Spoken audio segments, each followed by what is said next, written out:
Welcome back to Storm King's Thunder, where me and a bunch of my nerdy-ass friends get together and we like to play Dungeons and Motherfucking Dragons. Dungeons and what? Motherfucking Dragons! Dungeons and Dragons! That's a flattering angle, Brandon. You should do all your recordings like that. Brandon's little pig. Tonight, we are entering session 38, I believe, of our campaign. Very glad to have our party back once again after a little bit of a hiatus. Thank you to Devin for DMing some the world's longest one-shot for the 3 weeks that we were unable to play. Very much appreciated, and we got to 4 weeks, you're right. Got to introduce some new people to the game that we may be bringing in next week. But last time, when we left off, and actually, I'm going to cover the last couple of sessions because a lot has It's happened. been so long. No, right? Yeah. So, where we last left off, the party had departed from Nightstone to go to Ironslag, the Forge of the Fire Giants, where they knew that the wicked Duke Zaulto was very close to completing the Vonindod, this colossus that was a dragon-slaying machination made back in the days of the old giants. As well as steal his conch of teleportation, which they need to get their party to the undersea city of Maelstrom, which is the capital at the Storm Giants. Zatari, who was the Duke's former slave and the main engineer of the Vonindod, knew exactly where the forge was and was able to guide you guys there. He also knew that Zaulto was to be given the power to animate the Vonindod by a drow. Namely the High Priestess of Lolth, Felanine. The party made their way northward to the crags of the... Not the crags, that's a different mountain range. To the mountains which will henceforth be named... Oh, they're unnamed. The Iron Peaks. Sure, why not? Upon making their way there, the party decided the best route would be the sneakiest. Unable to penetrate the 50-foot adamantine doors that are at the base of the mountain, they made their ascent up, where they came across two chimeras that they were able to kill off, but sustained some damage, before being led to the Yak Folk village, which was habited by seemingly friendly, overly friendly Yak Folk. The leader of the Yak Folk was Chief Karthikaya, who provided you with food and drink and had you sample his wife's watermelon juice and told you what he knew of the fire giants. As you guys drank and fed and were merry, with the exception of Gulbran, you began to realize that you were not feeling right. Something was taking hold on you. You had been drugged of a sort. And that is the moment that Karthikaya revealed that he was, in fact, working for Duke Zaulto and proceeded to attack all of you.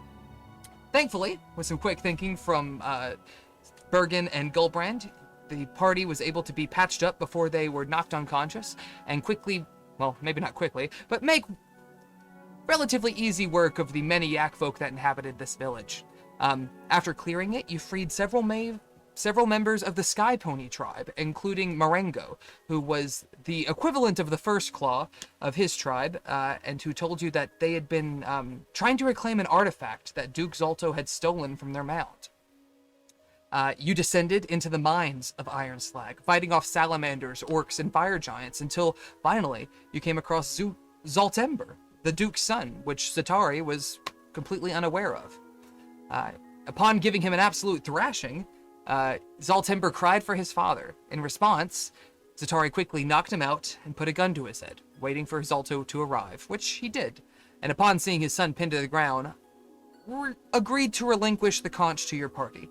He provided information and directions, and two of the party members, I think Bergen and Valkyr, made their way through the mines, reclaimed it, and also came across Cinderhild, the Duke's daughter, who was, very frustrated with her father and his obsession with the Vonindod. Once the party had returned, the party asked Zaulto to cease his work on the Vonindod, to destroy it, to which he said he could not do, and apologizing to his son, unable to hear him, and yet nonetheless being sacrificed, Zaulto attacked Bergen, as well as Valkyr in the southern area. And just as that happened, a sinister force, known as Jordana Felanine, the High Priestess of Lolth, revealed herself and two of her compatriots, who you guys know had A, killed Valkyr's wife, and B, had in their possession the iron flask that contained the primordial Megara, the Dawn Titan, which was an ancient fire spirit stolen from the dwarven city of Gauntlgrim. A bloody, drawn-out battle ensued, during which Zaulto managed to capture Zatari and imprisoned him within the ruby that was set into the Vonindod's chest.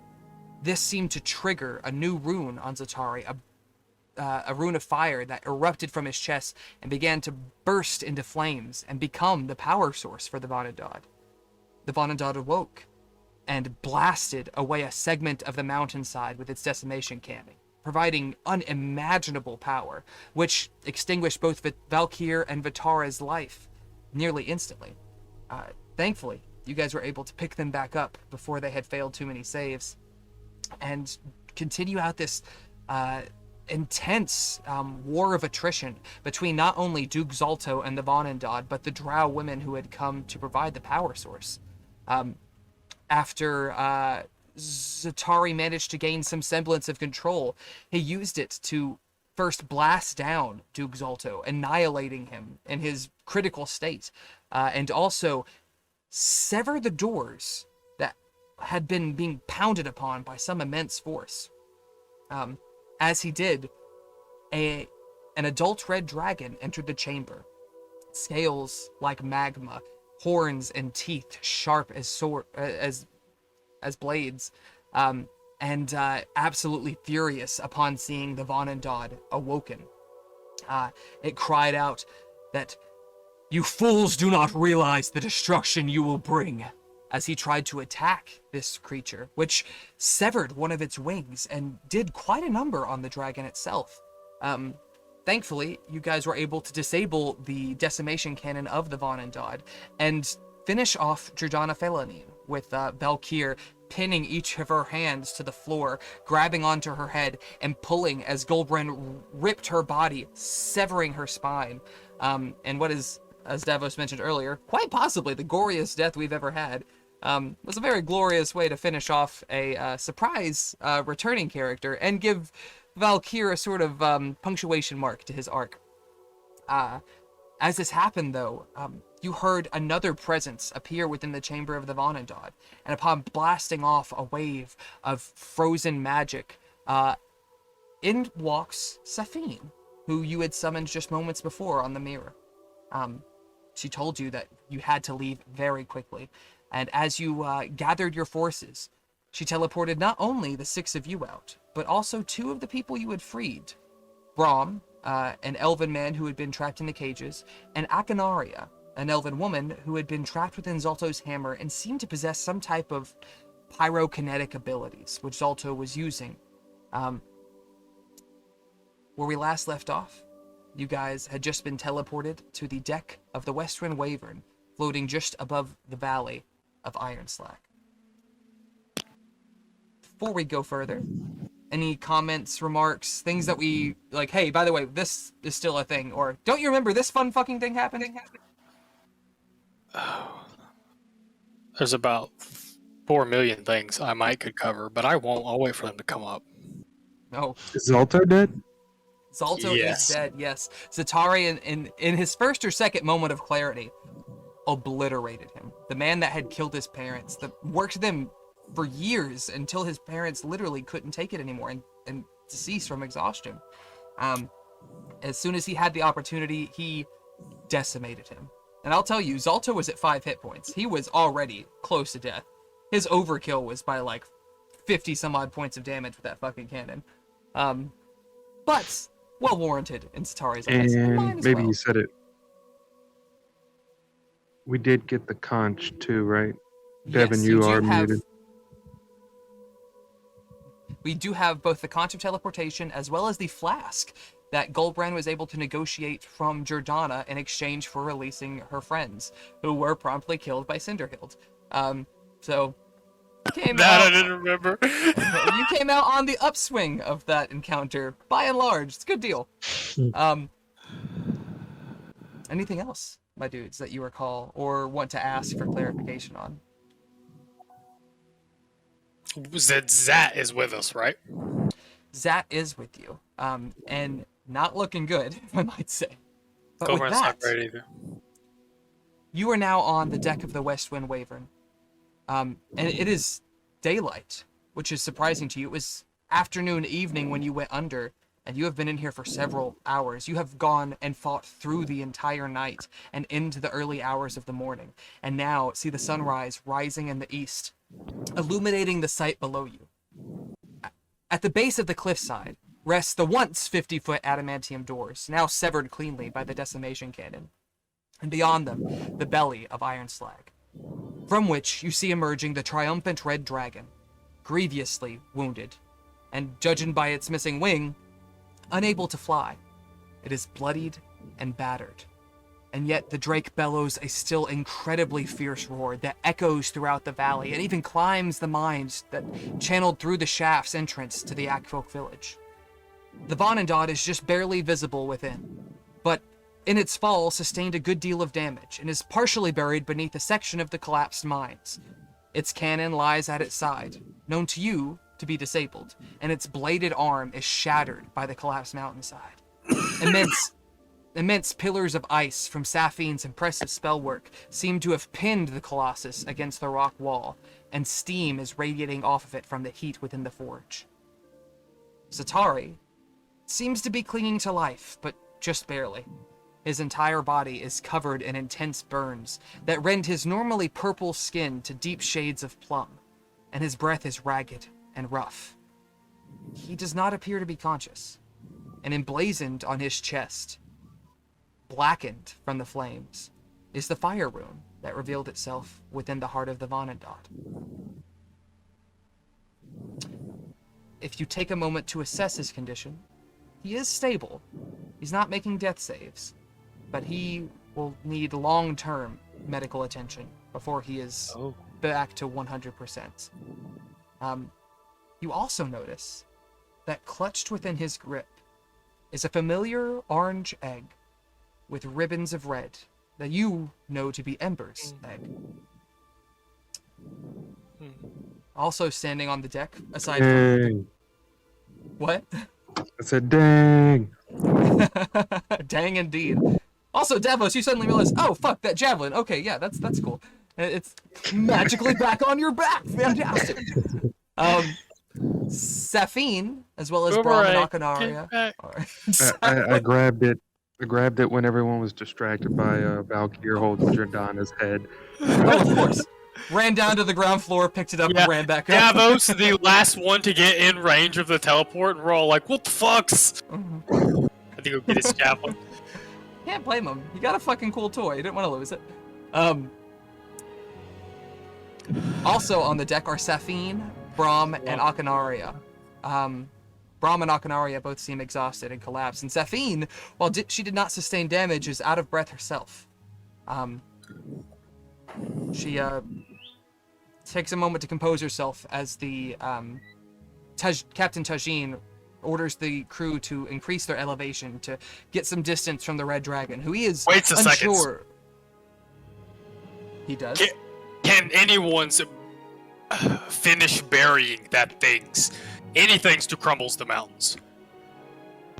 Regardless of whether we can eliminate it forevers, it needs to be buried nows. At least they will have to dig the fuckers back up. Safine, We got a cannon? Yeah, you have cannons, but you're talking about taking down an entire mountainside. Part of it is collapsed. You can tell from the rubble already on the Vonindod that some of the mines above it have collapsed. Yeah, Gomer wants to know if they can finish just burying it. If you ask Safine, she'll shake her head. No, she'll took most of my magics to get here and get you out. I still have some spell work, but nothing that can quite move mountains, as it were. Anyone else? Is rusty. Do you think the dragon could help? I'm not sure we wants to talk to its rights now, but it might. If you say that, the what's her name? Nissa, I believe. The one who seems to be the more cleric-y one of the group, of the crew, says, "Red dragons are not to be trusted. You had a common enemy that it aided in defeating, but I do not think it will return any favors beyond that. In fact, it may hold us accountable for its lost wing. I would recommend keeping our distance. Last options is I open this fucking flask and toss it on tops of the mountains. Um, Does Saphine know it's in the flask? She does. She can ask Goldbrand what the fuck is in the flask. She will. Would, And I guess go go ahead. ahead. No, Devas, go ahead. I'll just primordials can destroy mountains. Yeah, and most of the rest of the continent with it, I I was about believe. to say, Saphine's eyes shoot up when you said primordial. Just like, if you let that thing loose, Shug, it may destroy that mountain. It may burn its way through this entire forest and march all the way down to Highmoor. You best be careful with something like that. Where did you even get it? Oh, I can just put it back in the flasks, right? So it came out of the flask. You can try. It's not guaranteed to work. And to be honest, I'm not sure if that's a one-time use kind of thing or not, Shug. Goldbrand shrugs. I just opened the bag of holding, like kind of giving it towards Goldbrand, like here, just put it in here for now. Goldbrand tosses it into the bag. Is an iron flask an extra-dimensional space? Oh no, is it? Let's find out together. That's a shall we? good question. Can I also Google iron flask? Yeah. Okay. I was gonna ask before I just went and looked it up. It may only be specific to that. Oh. From what I'm reading, it is not an extra-dimensional space, which is good because y'all may have just destroyed the entire campaign. But either way, regardless of what Devin finds, we're gonna say that doesn't happen. You're The flask correct, I believe. Okay, I thought so. The flask disappears within the bag of holding. Saphine tells you, I think your friend, Zatari, if I'm not mistaken, will make it, but he's gonna have to set out of your next couple of adventures. Speaking of, taking down Zaulto, Iron Slag, the Mistress of Webs, and the Vonindod in a single day? Well, that's no easy feat, sure. I hope you have some plans to rest and recuperate. Well, I so we literally have an can't do errand. anything else. One more time, Spencer. I literally can't do anything other than that. all of you feel the exhaustion hitting you. At this point, you do have one level of exhaustion just from staying up through the entire night, working, fighting in a hot as fuck forge. All of you are drenched. Your armor, your clothing is soaked. It is. Bear skin weighs double. You guys, now that you're back outside, you had almost gotten accustomed to the heat toward the end, but now that you're back outside and you feel the cool morning air, even in this late summer, which is warmer than normal, it is instantaneous relief. Goldbrand, you were about to say something? I was just joking that Goldbrand's bear skin weighs double. Ugh. Drenched, like, Gross. could rings it out over the edge of the ship. Lands on the fire giant scales, it steams a little bit. Saphine, I actually was looking for another favor, perhaps. You just got a really big one, Shug. This better be good. And I'm expecting some favors in return, by the way. Well, this would actually help serve both of us. Is there a way that you could teach me some sort of teleportation magic like that? Maybe not to the level of what you just did, but Let me look at one perhaps thing. like a small portal type thing. This way I would be able to help the party myself and not rely on you. What I'm gonna ask you a wouldn't meta rely on question. What is the Dimension highest door. level? Yeah, I was gonna say 4th level. What is the highest level spell just- you can currently cast? With going to 10th level, I just got a 4th spell slot, so I was like, oh, Dimension Door, and then just gonna flavor it like maybe she taught me. No. I love that. She Use that. she actually her eyes begin to glow this golden fire as she looks you up and down. Goes, you do have quite a bit of magical potential within you, Shug. I think we could work something out. I'm afraid my magics are spent for the day, but If you give me till the morning, when I take you back to Nightstone, try to expedite your travel as quick as I can, we'll see if we can't have a lesson along the way. Sweet. I She need to does rest look you as all well. over. And I must admit, all of you look like you've grown quite a bit. You seem, and her eyes still glowing, she looks over, and her eyes flick toward your ring, Bergen. She goes, it seems you've picked up a few toys along the way. This thing's awesome. Accurate. I mean, you got 2 4th or 5th level spells out of that. That was Yeah, no, that thing, I fucking love that thing. Gobran She says will- to Davos, Tally's gonna be mad at you for flirting with his girlfriends. He's gonna wander off and do whatever. Sephine will laugh like, "Oh, I'm not tied down to any one, Shug. I like to play the field, as they say." I do have to ask, what are you going back to Nightstone? Is that where you'd like me to take you? What's your next mission?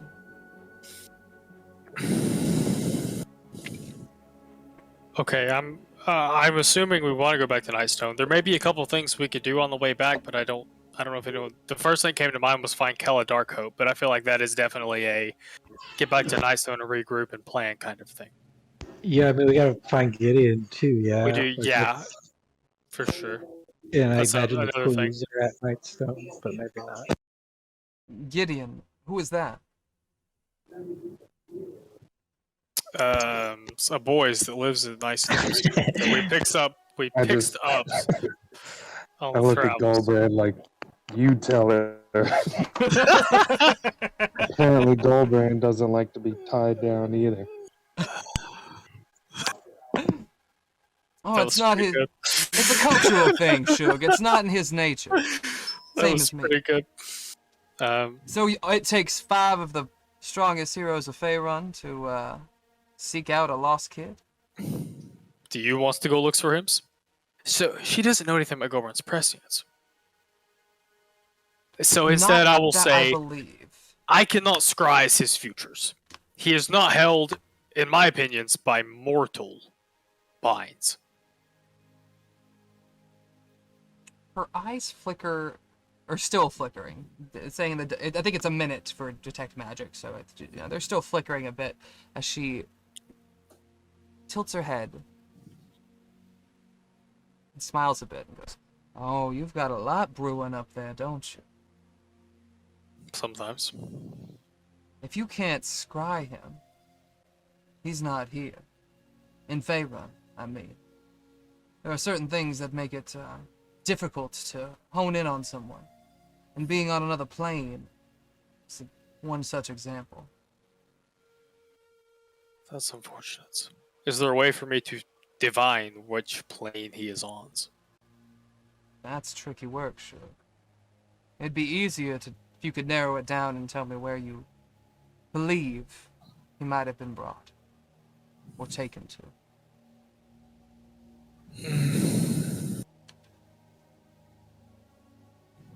If I remember correctly, the only other planes we have fucked with is... I don't know what Gobrand would call it. It would have an evil name. He would speak of it with The Fae? disdain. Yeah, like he would... Whatever the tribe's word for the Fae is what he would end up... Besides that, you do know of one other realm. The realm of... Is it the fiends or the demons because of No, all well, that shit? yes, you're. I mean, you guys are aware of the existence of other planes, the Nine Hells, the Celestial Plane. I mean, have vague understanding of these. You've never had interactions with any of them, save for the one that Mezzo is from, and the name is escaping me right now. Elsyr. That is a Elsyr. Thank you. It is a different plane of existence that you guys have been to, but that's your only experience okay. doing any plane walking. Then Gobrand will use both of those. Because he knows that they're putting artifacts back, and he knows they've been to Elsyr. If you say the Feywild, her eyes will shoot up again. You think the Fey kidnapped this boy? What interest would they have? I don't with him? have fucking clues. I just knows that, according to yous, he's not here on this continent. He explains them putting artifacts back.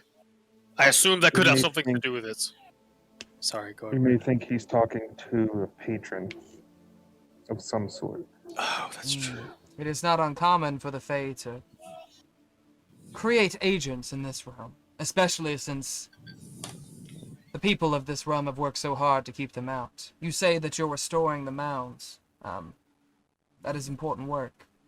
Those artifacts have been here for centuries, millennia, possibly, to try to keep things from prying their way in. If they're being taken down, that is no accident. Your people, as the Uthgar, were some of the earliest ones to do this, and while some cultures have replicated it, through the generations, its purpose has waned. People think it to be superstition. They don't realize what lies beyond this realm. She thinks for a moment. I think I can help you. We need to... favors is that going to cost us? She smiles. Well, it's one big favor, sure, but if you piss off the right people in the Fey realm, you'll actually be doing me a favor. To be honest, I've been sort of banished from there myself. Not native to the plane, but not welcome anymore. She says, you're fortunate. 6 days away is High Harvest, the fall equinox. It is a prime time for crossing the realms. And I believe I might know of a location or two, not far from your hometown, that we may be able to walk through the breach, as it were. But I'll need some time, Shirk. Let's get you down there. We'll get things sorted out. Halloween one-shot, anybody? Halloween, oh, spooky, I love it. I thought that's what you were setting up, you bastard.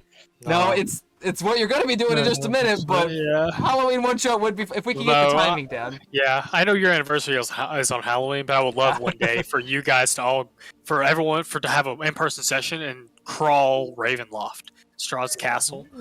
Like a 6 or 8 hour session to just crawl Ravenloft. Halloween? That would be sick. At this point, you've grown increasingly aware of your two tag-alongs, Akanaria and Brahm. Akanaria, the golden-eyed, red-headed elf that you had freed from Zaulto's hammer. Thin, somewhat gaunt, with sharp features and long braids of red hair. And golden eyes. She's worse for wear, certainly. And in her tattered gown is covered in burn marks, many of which have blackened her skin, but none seem to have caused any permanent damage. Her golden eyes are wide and distrustful, as she's whispering to Brahm. Brahm, of course, is the elf that you freed from the slaves' quarters, who fought alongside you, actually, as you guys faced Zaulto. Donning a simple burlap tunic with a cord belt, he seems happy, overjoyed to be reunited with Akanaria, and was one of the ones, along with Vitara, who actually freed her. She seems less delighted, and is eyeing you guys suspiciously as you're talking.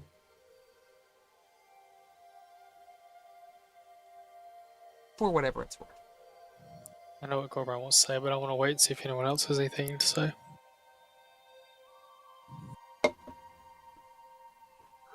Sorry, I only heard most of that. She's eyeing us suspiciously because of what we're talking about.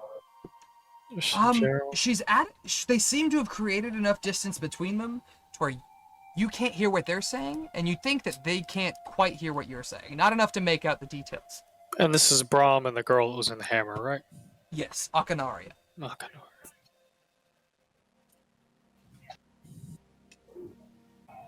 Goldbrand, would you like to say something? I don't know at what point he might do this, but as soon as he noticed her after the group finished discussing, he would... Goldbrand's stupid as shit, but he's not that stupid. He would say, "You were in the hammers! What the fuck is up with that?" What the fuck is up with that? Indeed. She sort of eyes you and... Well, I suppose that I do owe you some debt for freeing me from Zaulto's imprisonment. Though I think he was a fool for it. Zaulto had captured me because he had heard a rumor that I was a descendant of the Ruby Dragon. I believe it to be hogwash. You made a fire come out of that fucking hammers. She eyes you, and without turning away, without flinching, an explosion behind her off the deck. What you guys would recognize as a fireball. Not within her line of sight. No somatic components, no verbal components, no material components. Never blinks. I'm capable. That's fucked up. She looks at you. Oh, I'm capable of doing many fucked up things, dear. I've been abused for it. Zaulto sought me out as a weapon. And I think that you'll do the same. Just as some of the elves did when I first began to show such abilities. Do any of us look like we could hold the giant ass hammers? She gives a chuckle. You look like you're not far off. Is there a place you would like to be dropped off, since we apparently do that kind of things? She looks to Brahm, and Brahm says, "Well, I would love to return home with Akanaria. I cannot lie that I am indebted to you for freeing me, for freeing her, for getting us out of that God's forsaken hell. I am a smith of no small talent, capable of bending even the most powerful materials to my will. Platinum, mithril. If you will have me, I will be overjoyed to repay this debt to you and your people, whoever you may be." Hell yes. I was about to say, Gobra's like, I don't know what the fuck any of that means. And looks at the two guys that wear armor. Yeah. So yeah, you guys, in fact, I believe Bergen actually asked for mithril armor, and it wasn't until you asked that I Absolutely. realized it is like exclusively an elven trade. Like it is very refined art kept secret from the other races. Yes. Um, That's why in Lord of the Rings he's given the Yeah. elven male from the elves, yes. Yeah. And once you guys realize this, I imagine you're all fairly on board with it. And he looks back to her and, in Okrinaria, if you will come with us, I will vow to protect you. She rolls her eyes. I'm tired of being used as a weapon. I want to return home and live out my days in peace, not the tool of whatever righteous asshole believes their cause is just enough to use my power. I guess the least I can do is give you this. And she removes from her neck a pendant, a fire red opal that shimmers shades of red, orange, yellow, gold in the light. Cinderhild, the daughter of Zaulto, took pity on me, befriended me. We both realized that the other was in a situation that they could not escape. Had a kinship of sorts. She says this was passed down through her line. Ancient. Valuable, perhaps. And, I won't even make you make a check. I'll say that most of you probably realize if this is an artifact that has been passed down for generations, it's very likely an Asturian artifact. Meaning it can probably be used to restore one of the mounds that has been desecrated. Glad you said that. I was going to ask that earlier and forgotten. It's okay. Cool. I was going to ask if we had recovered one. I thought we had not, but that is cool. If she says all this, Safine will pipe up. And tell me, what do you know of the Gemstone Dragons, Miss Akanara? She will, furrow her brow. Not much. That they're extinct. Legend, probably. Myth, more likely. I don't know why he believes it. I don't know how the rumor even got started, but I first heard it once my abilities arose. And apparently it reached his ears. Safine will, the Ruby Dragon is more than just an ancient dragon. A literal god. You know Tiamat and Bahamut, the two gods of the Draconic Pantheon. Tiamat, the mother of all chromatic dragons, like that red one down there. Bahamut, the father of the metallic dragons. The platinum, the bronze, the brass, the good alliance, usually. The ruby dragon was the god of a whole nother branch. The gemstone dragons. But during the 1,000-Year War, he disappeared. Not a trace. No corpse, no body, no one proudly claiming they had slew him. And after he was removed from the equation, they began to hunt down the gemstone dragons, the giants, and the other dragons. The giants sought to use their scales for arcane rituals, weapons, and armor, while the dragons saw them as traitors. Gemstone dragons wanted to end the 1,000-Year War, to set peace between the giants and their kind. And they were hated for it on both sides. Many of them were slain, believed to be into extinction. But I happened to serve one of these dragons. Zafu-Hiri, the Sapphire Dragon, and a select few others hid themselves away, and by whatever means they could. Unfortunately, that has led to the widespread belief that they are no longer of this realm. And in some instances, those people are right, but if you come with me to Zafu-Hiri, if anyone can tell you you are descendant of the Ruby Dragon, it's her. You can take hers to Zafu-Hiri's. Safine will not. It's not often I'm granted counsel with the Sapphire Serpent, but I believe this is of enough interest that she will make an appearance herself. Can you take our friends? Her friends? Our friends. Tally. That's trickier, Shug. I could certainly, ask, but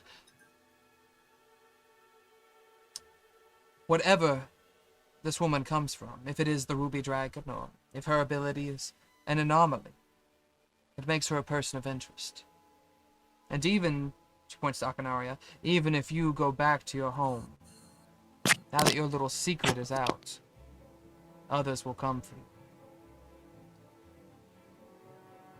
I would stay with the horned ones or with us. You want to live on a farm outside of the city? That's fine. We don't know yous and we don't scares. The horned ones. Wow. Safine almost looks offended. Turning The butter Cobalt is Collector, overrated. if you don't mind. They fuck his kobolds. Go ahead, Spencer. I was What just was that? saying, churning butter is overrated. Indeed, and Davos just churned some butter in his time, I bet. Plus, Spencer said something too.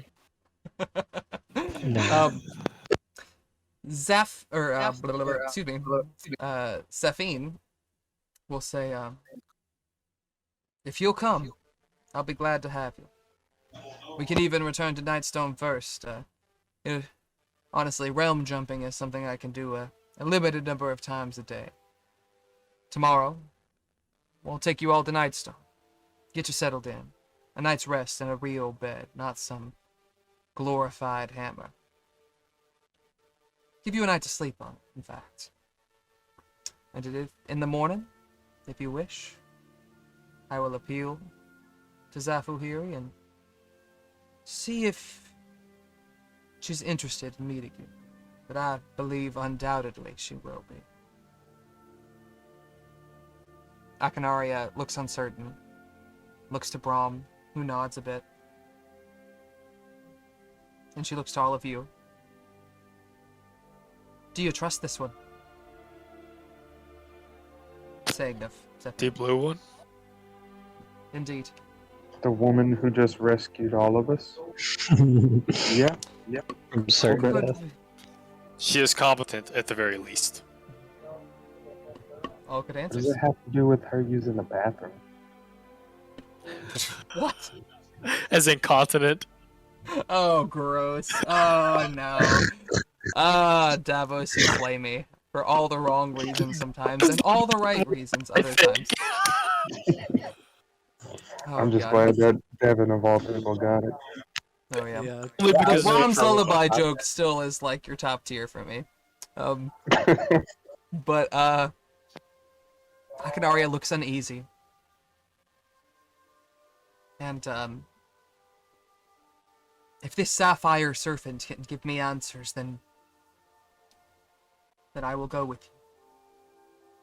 But there will be no prisoner. If it comes to it, I will end my own life if it means not being a slave to someone else's will. Saphine nods. Understood completely, sure. Now, I believe gonna go find if there's a cask of wine on this ship. And I believe that one, she points to, Kaya up in the, crow's nest. I believe that one knows exactly where it is, so I'll be on my way. I have forest waters. Holds out wine skin used as the liquor flask. Is this the forest water that Marak made? I think so. By this time, probably. She'll gratefully take a swig and... Ooh! That'll put some hair on your chest right there, sure. I'll stick to the light.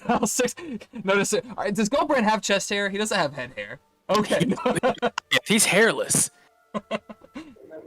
Well, for most it would.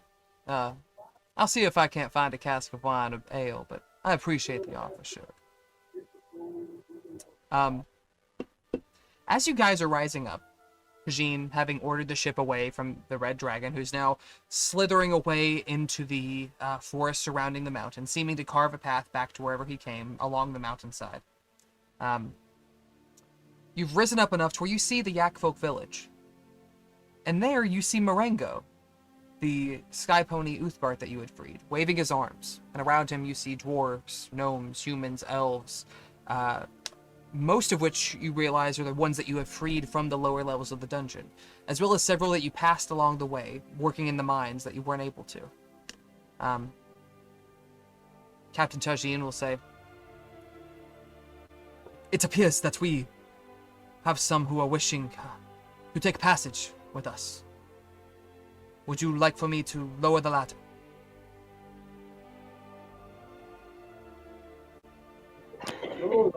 Yeah. Yeah, The more no the one else merrier. is opposed. Yeah, no one else is opposed. Who is this again? Who are these people? It's most of the slaves that you freed from the lower levels of, Oh, right. of The wheel Iron workers Slag. and shit. Yeah, all that. Not necessarily all of them. It doesn't look like everyone made it out. But there's a Right. collection of 15 to 20-ish people. No salamanders allowed. No, nothing like that. It seems like as things went south, most of the guards went to the lower levels to figure out what was happening, and everyone else took that as an opportunity to try to bolt up and get out, and have gathered here, those who could. As you lower the ladders, several types of people come aboard. Marengo, the sky pony Uthgard, says that once you freed us, we initially began to flee, but thought it selfish. There's our peoples that were workings beneath us that we needed to freeze. And so we continued back down into the mines, fighting salamanders, freeing who we could. You see several dwarves who tell you that they are of Gauntlgrim and seek to return to their citadel. That they had been captured in the attack, and some of them were possessed and used to steal something from within. Steal... They won't say specifically what, steal something powerful from the forges of Gauntlgrim. They wish to return home.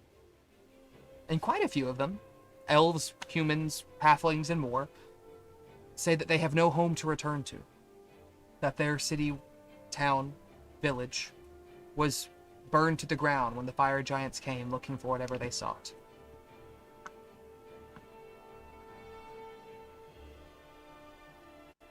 Do we got room? Do we? I can't really remember. Burgers. Y'all are growing. Y'all always got room. Burgers over here like, do we got some room? They're kind of I'm about it.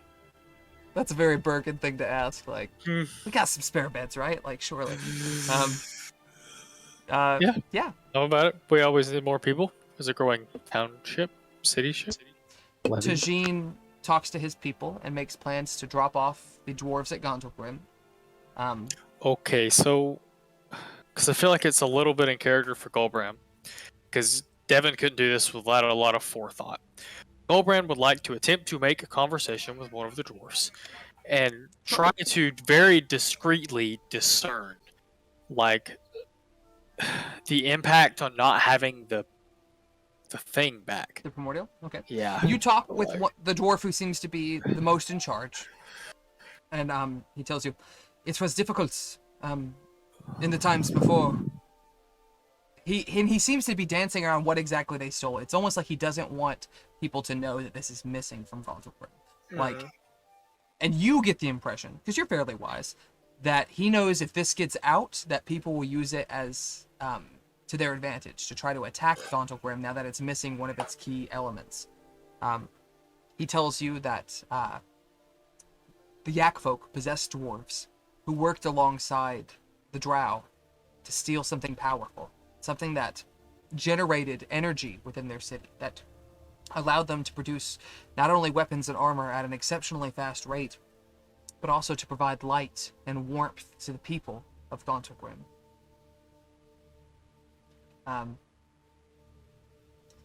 If you...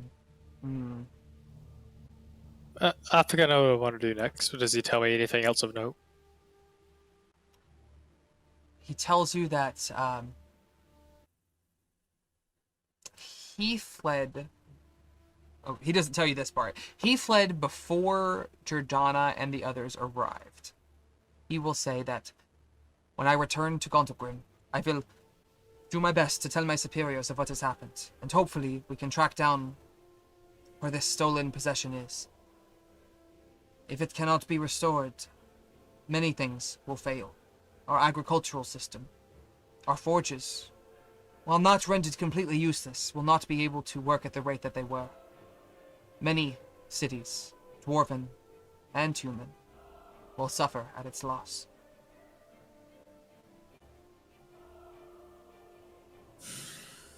The night before they're dropped off. Okay. Well, the next morning, Sephine's planning on teleporting you to Nightstone. Oh, she's gonna ask about the journey. She is. If you would like her to. If you say no, she'll gladly not. Well, actually, no. She'll tell you that it'll take us 9 days to get back to Nightstone. The fall equinox is in 6. And there's a little bit of travel beyond Nightstone that we'll need to get to. Not far, but far enough that we won't get there if we fly the whole way. Regardless, the night before they leave, if they're gonna leave the next day, it would be that night. All of us still tired as fucking shit. Oh, yeah. Colbrand will not omit anything and relay everything he heard to the group from the dwarf and ask them, do we want to give the stupid flask back to them, so do we want to keep it? It could serve us well. God damn, bro. Valkyr and Zatari are with you. Valkyr's like, fucking hell, mate. You know what we could do with that fucking thing? Let's keep it.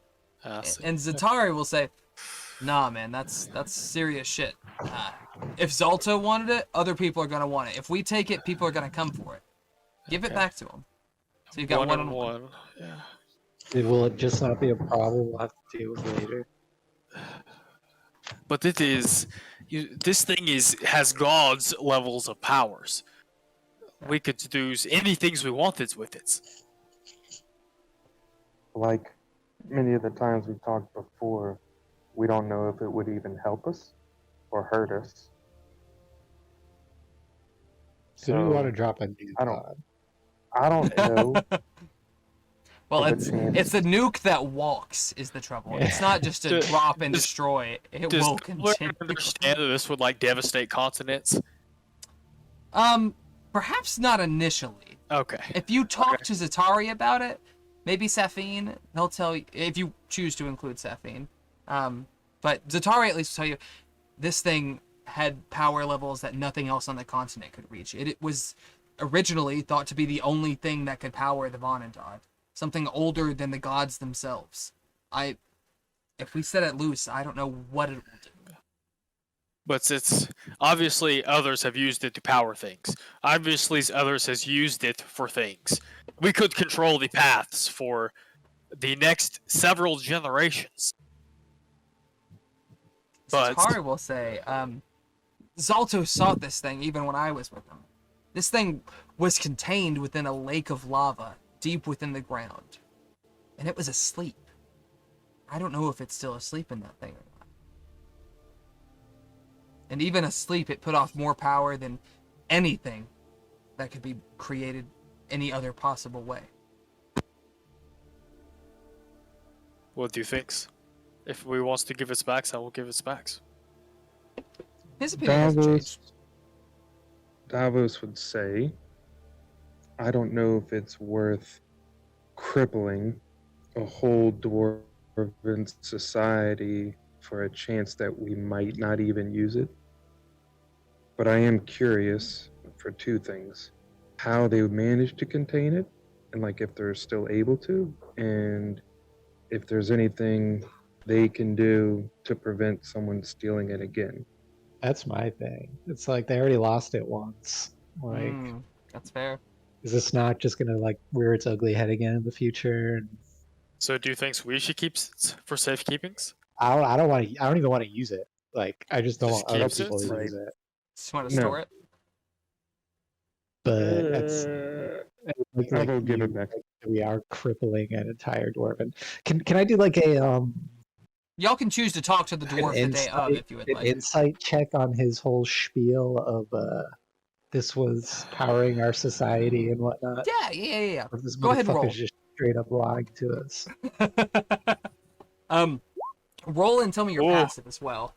23 was his roll. Never mind, don't tell me your passive. So, you gather he's being truthful. He's being very careful not to say what it is that's missing, because he doesn't want word to get out. But he seems to be genuine. This thing provided heat and light and warmth that were, in a way, not necessary for, like, there are other dwarven cities that don't have primordials that survive, but Gauntlgrim was able to become one of the largest and most powerful because of this asset. You could choose to ask him about the thing itself, knowing that you have it, or knowing that what Zaulto was after. You don't have to say that you have it, but say that we know what was taken. And you could probably glean some more information. But from what he's given so far, he seems to be honest.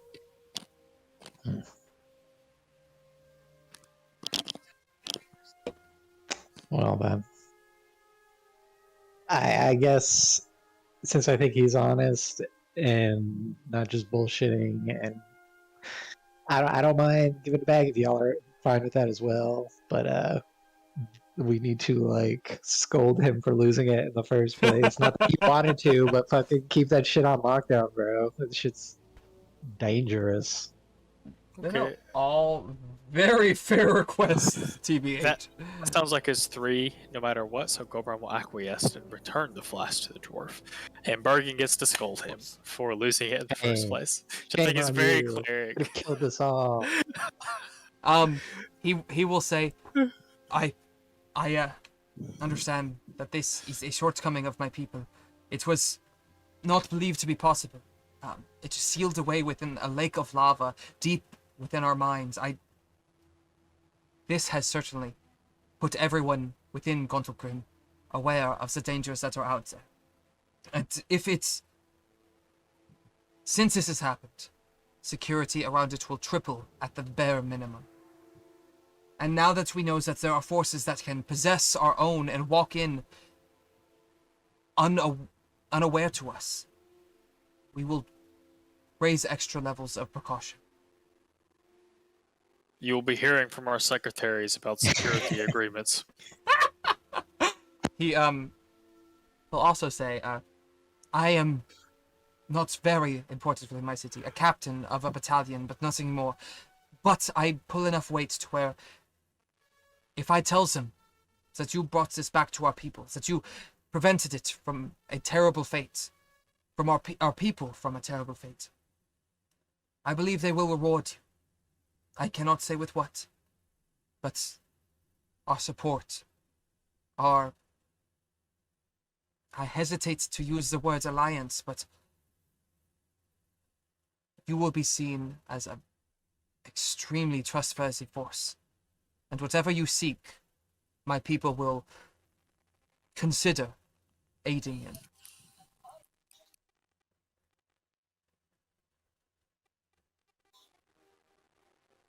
Greatest gift is the friends we got along the way.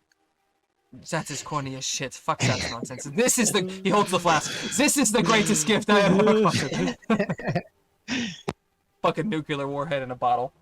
If you lose it, the Gens, we're keeping it. That is fair. No, that seems agreeable, yeah. Devin's kind of salty we gave that away, but I think Goldbrand would be happy with that. I think so too. He will introduce himself as, Edgar. Because that's the first name I could pull out of my ass. And thanks you all... Edmund. That sounds better. Let's go with that. Edmund. I was about to say, it sounded like you said Edgar. I did say Edgar, but Edmund sounds cooler. Let's go with that. Edmund, which I'm gonna write down before I forget. The bastard son.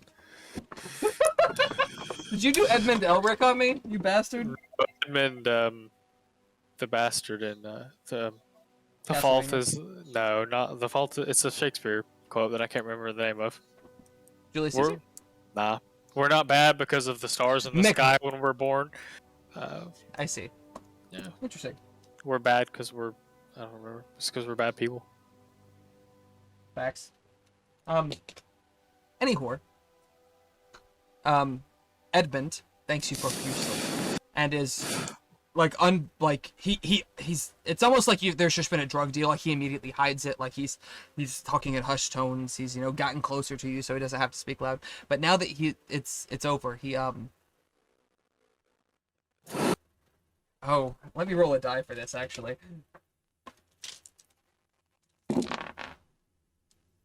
Devin, Wheel or Woe? Odd, which is whoa, right? Whoa. Even. He like starts to go to hug you and then stops and thinks better of it and like I appreciate your assistances. It is very rare to meet good people. Nightstone is all the better for it. And about that time, Saphine approaches you. Well, Shug, your ship will make its way home without you, making its stops along the way. Are y'all ready to get moving? That implies we've had a long rest, right? Yes, you all have had full rest, so you are Thank you. back to 100. He did that. Yeah, this is the following morning when you were talking to Edmund. Even if we give, yeah, I was about to say, we gave it to him that morning before we left. Okay. I'm ready to go if y'all are. I do have to pee, though. I'm like furiously scribbling down whatever somatic components she's starting to say, and okay, I have nuked. Sure. She goes, oh, no. What you're gonna be doing, Shug, is nothing all that fancy. You can't traverse continents like I can with this ability, but it's all verbal. Not yet. Not yet, indeed. That's the attitude to have. Can you make us a things? What do you mean make you a thing? Can you make us a things that will traverse continents? She goes, whew, not without quite a bit of gold and more gemstones than you or I could carry, Shug. To the rest of the group, we have lots of those things, right? She'll say, it's simple, really. Words in a language nearly long forgotten. Take you wherever you need to go. Now, your variation won't get you quite that far. It'll get you close enough. And she speaks words in Draconic. I'm gonna ask if any of you speak it, but I already know none of you do. Yep, just Tally, who's not here. Perfect. Nonetheless, she teaches you the incantation in Draconic that she uses.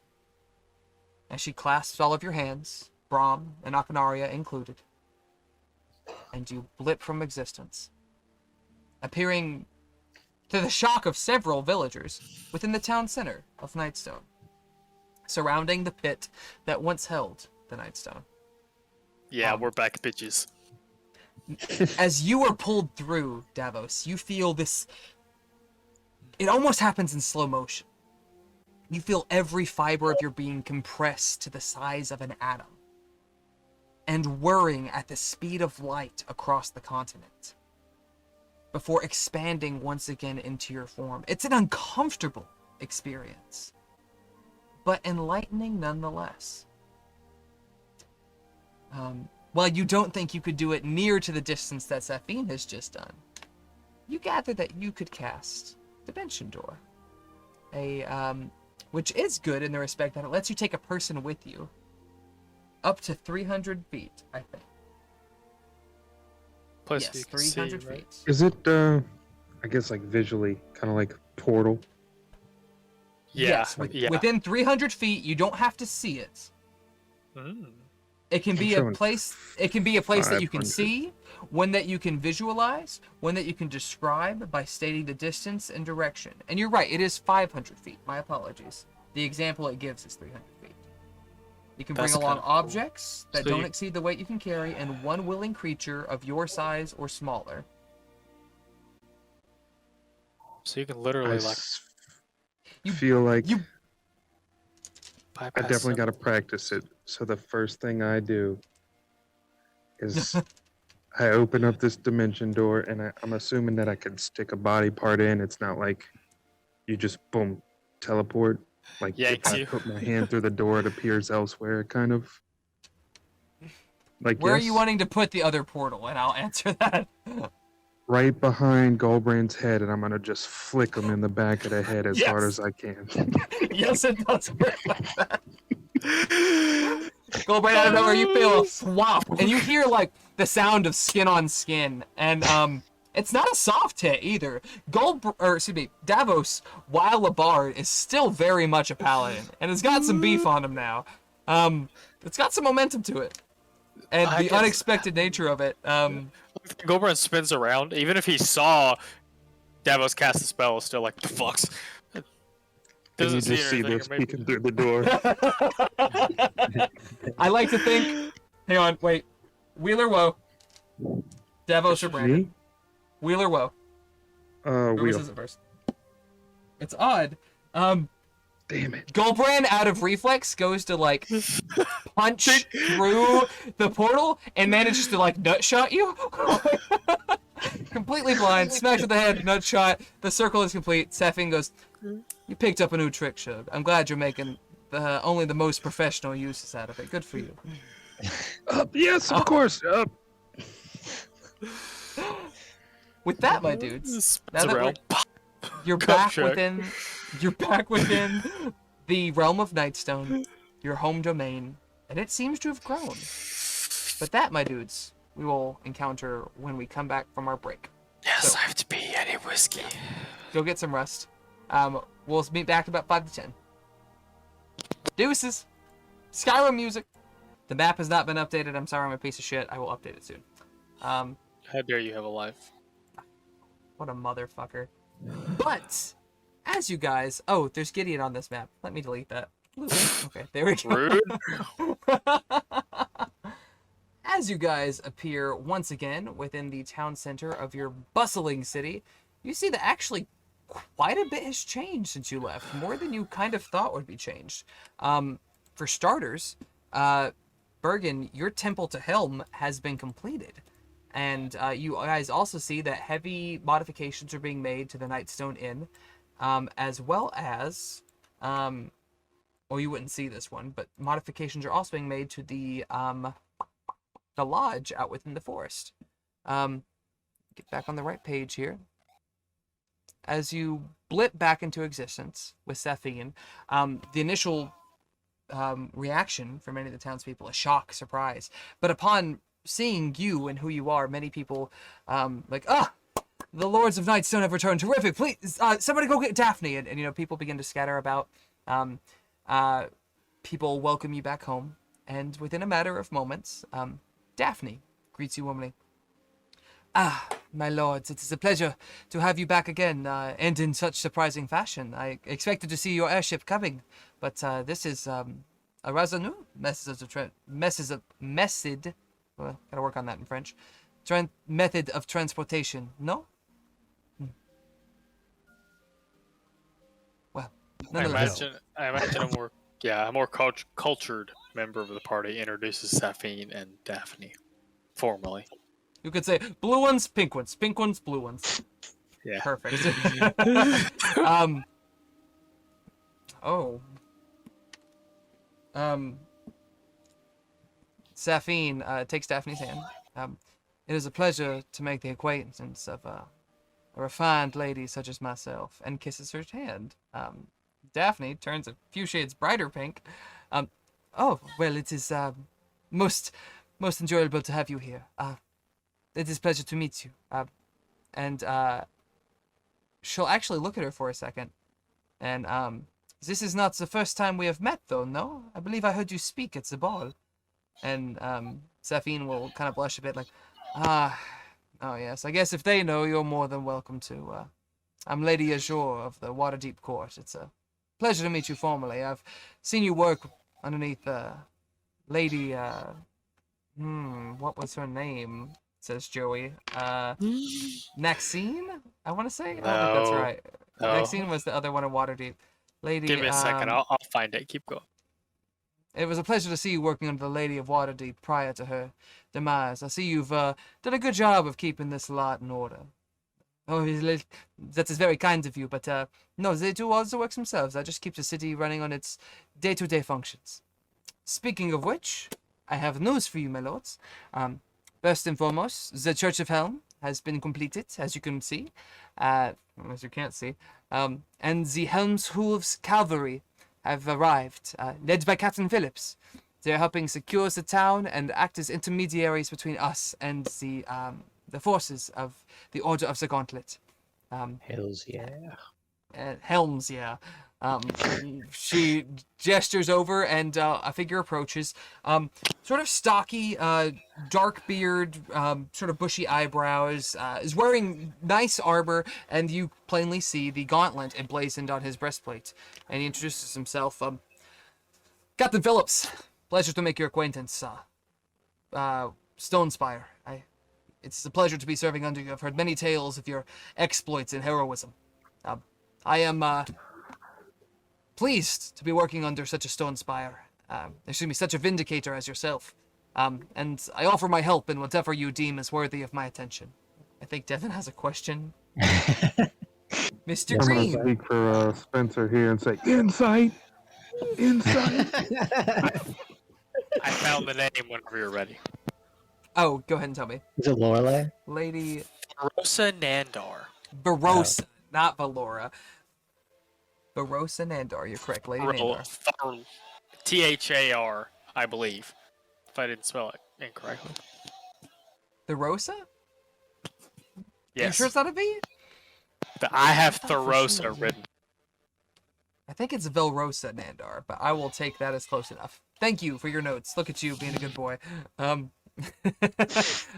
Spencer, if you have anything you would like to say to Captain Phillips, or Nice to meet you. checks. Good to have you. Yeah, no checks. You check out. He says, your town has grown quite a bit. I had been here quite many years ago, but it has grown exponentially since then. I must applaud you. You are doing a very fine job of leading your people. I'm certain you'll lead us to victory when the time comes, eh? And he sort of like pops you on the breast, maybe not the breastplate, the shoulder plate, the pauldron. And he seems likable, honest. Even with your passive insight, you don't pick up any bad vibes. He seems like a good person, despite fucking Davos's paranoia. Daphne also says, the stonecutter and the lumber mill receives the upgrades, and now we are working on the Rogue's Tavern as well as the lodge within the forest, both of which should be completed shortly.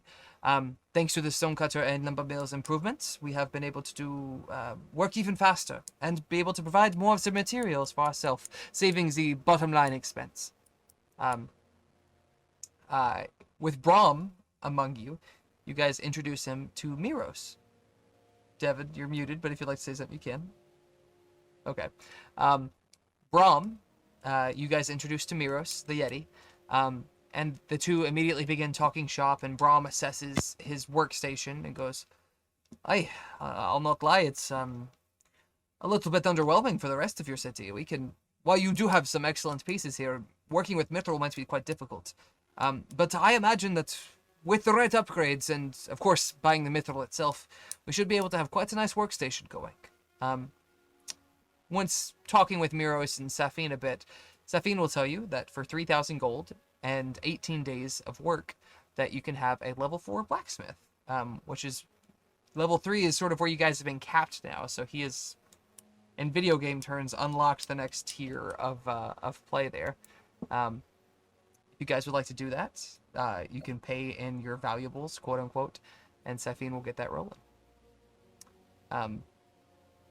Actually, both of your building slots are full currently, so it wouldn't happen right away, but, would be the next in the queue.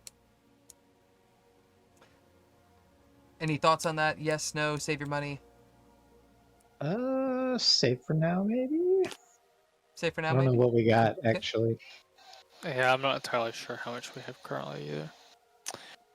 Valuables-wise? Gold, like literal gold-wise? I don't know if you have 3,000. I'll look real quick. We definitely have the 3,000 because, like, if I remember correctly, the last time we went on a big spending spree, we probably ended with like 10,000 total with valuables and gold and everything.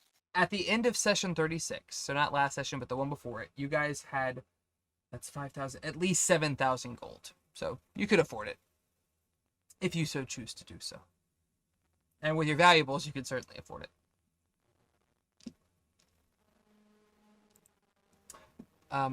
Was that? She also hands you a letter, Bergen. It says, by the way, this arrived from you from Bremen. I believe it is addressed from your father. We considered opening it in case it was an urgent matter, but decided to leave it to your privacy.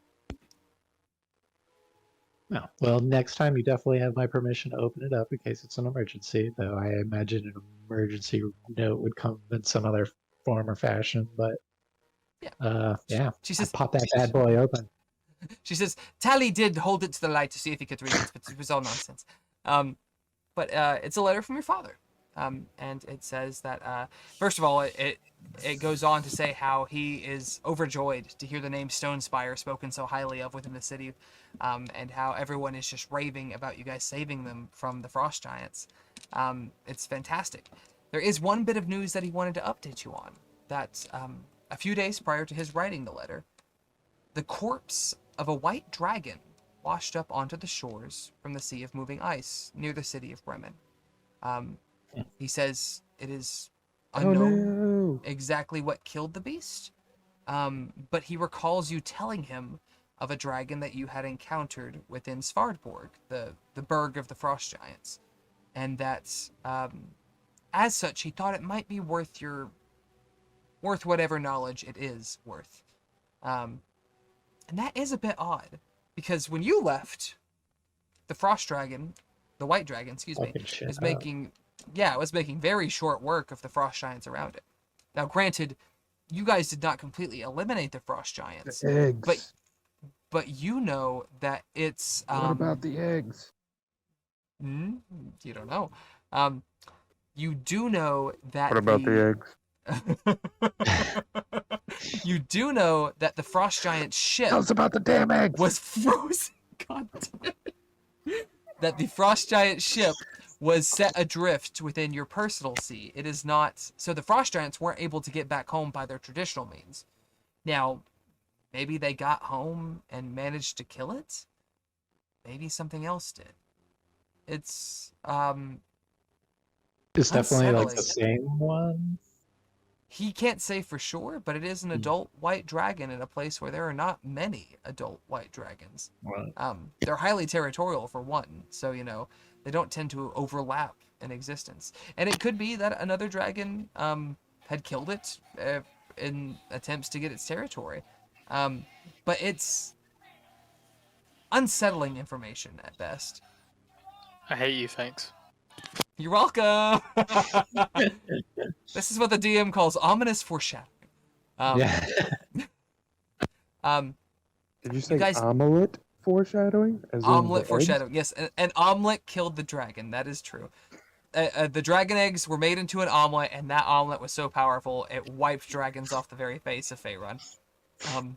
Pancakes are That better, someone made an omelet out of the eggs. Maybe. 100%. I hate you. You I hate guys, I'm sorry. If you would like to say anything back to your father, you're welcome to. Ask for more details.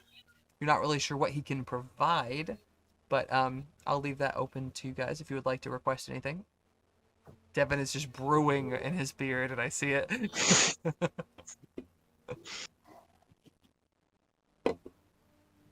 I mean, I imagine I'll just like write back, just to like write back. But I don't think I have any pressing questions for him or anything like that.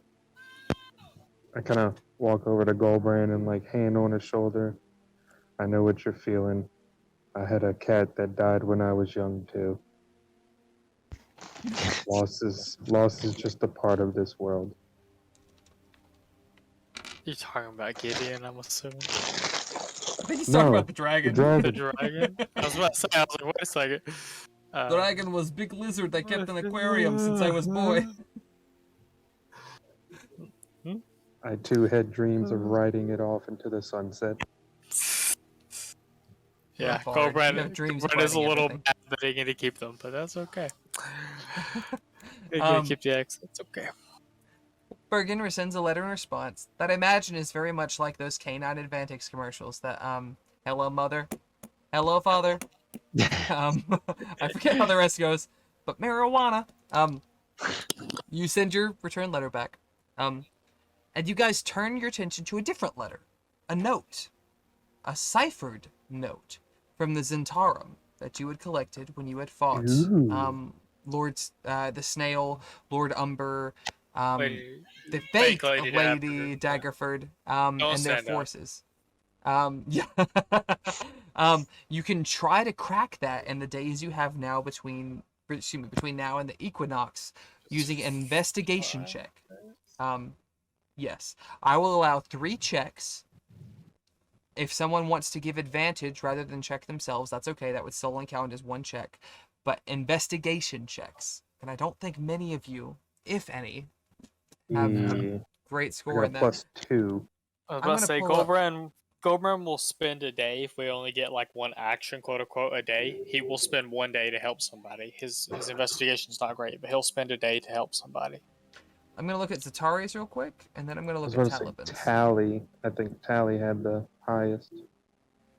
Yeah, none of you are Tally's very is like intelligent. +11. Investigation? Oh, damn. Maybe you're right. I'm thinking perception. Do I need to pull him up? I've got both him, and I'm working on getting Zatari, but it's taking its damn time. Zats is only going to be +1 or 2. Fighters. Zats is a +6, so not bad. What?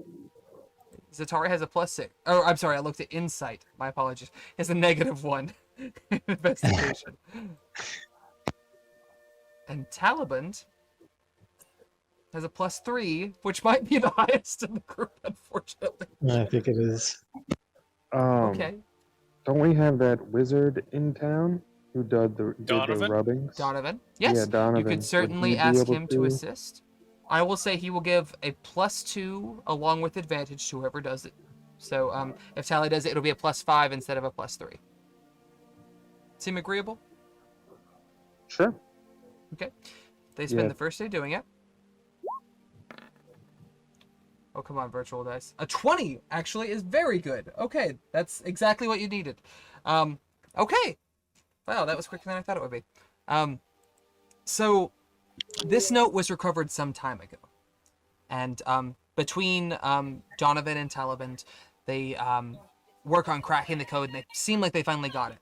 And the note tells of the plans to attack Nightstone, but you have since foiled those plans.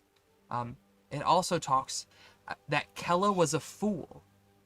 This is, by the way, this note is addressed to the snail, not to Kella herself. This was something you picked off of the snail's corpse. It says that Kella was a fool, that the town without the Nightstone is next to worthless, though perhaps it has garnered some more worth with the investments the lords have put into it. It also mentions that if the snail fails, they will have no choice but to send out Bane Darkwind from the halls of Darkhold, and that the snail is not likely to survive if the Bane comes. You guys, and I forget if it was through scrying or prescience, I think prescience. Prescience. Yeah. Uncovered that some force called Bane was coming. Apparently a powerful, high-ranking member of the Zentarum that was sort of being sent to deal with you, to put an end to this. Not having the snail, a small regional leader, or Kella Darkhope, a spy who rose to the ranks, take you on, but one of their aces in the hole, as it were. It's ominous.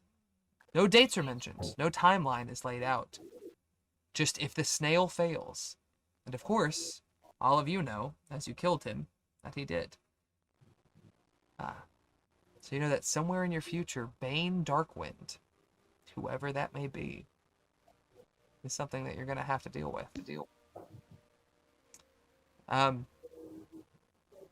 Last. During Sorry, go all of ahead. that, Goldbrand does want to officially command Daphne to gather as much intel on Bane Darkwind as possible and prepare for his imminent arrival. Didn't we ask Safine about him? We did, I think, over a mirror call. She knew Yeah. that he was like a champion of one of the three death The gods. dead gods, yeah. Yeah. She told you that Bane is the name of one of the gods. The Dead Three is what they're called. They're the darkest gods in the pantheon, and are typically associated with death, destruction, and ruin. When they select a champion, the champions often adopt that title. You have more than you had then. Bane Darkwind. If you were to talk to Safine and Daphne about this, they would probably tell you that Bane is the title, Darkwind is the name. So that gives you an identity that you can perhaps look into. It is better than just having the Bane itself, because there have been many Banes throughout history. But the champion of a god, of a dark god, no less, is nothing to scoff at. This is a serious threat, and likely will be coming with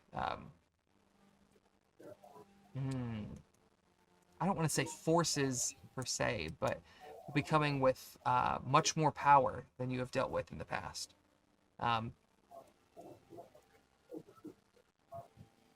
If you guys would like to ask any questions to anyone in particular, or to talk amongst yourselves about that, you're welcome to.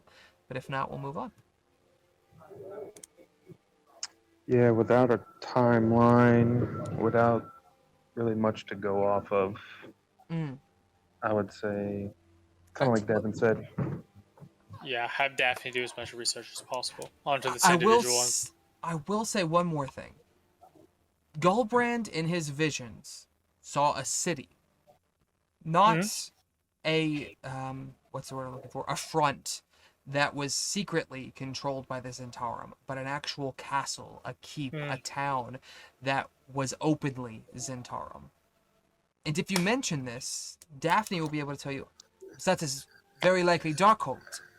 It is quite a ways away from the Sword Coast, many weeks of travel perhaps. But it is known to be the core base of operations. If this threat is coming from there, it is unlikely they will arrive soon. But if their arrival is imminent, then we must prepare for such. I will do the best research I can and incorporate the brightest minds in Nightstone to assist me. Roughly how long ago was it that we killed the snail? It was... Like a month. I'm going to pull up a calendar, because I'm not 100% sure. I don't think it was quite a month. No, back up. I just saw you, son of a bitch. Storm King's... There we go. Plot calendar. I know where we could have put the primordials. That scares the fuck out of me.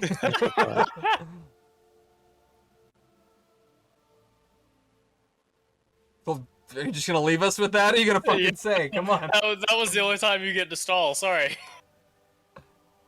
Gobrand knows what he would have done with it. Well, you can't do Well, it anyway, so might they as well tell do- us. They Oh, do dude, still sure. owe us a favor. Oh, well, we can't take the things we just gave back to them, but that's an idea. Also fair. To use them to stall games. The Maybe they dwarves. can forge us a giant Bane cannon to put on Nightstone Keep, like a friggin' laser beam. Personally, I love it. Let's do it. Better yet, let's get sharks with laser beams. Put a laser beam on each of the arms of the octopus you have within your moat. That's the kind of chocolate we're talking What about. the fuck are sharks? Yes. What the fuck are sharks? So, now that I have the information, you attacked Daggerford on the 9th of Eliant. It is currently the 27th of Eliant. So you're looking at okay. roughly 2-ish 10 days away. So not a whole lot of time, but enough to where these things have probably been set into motion.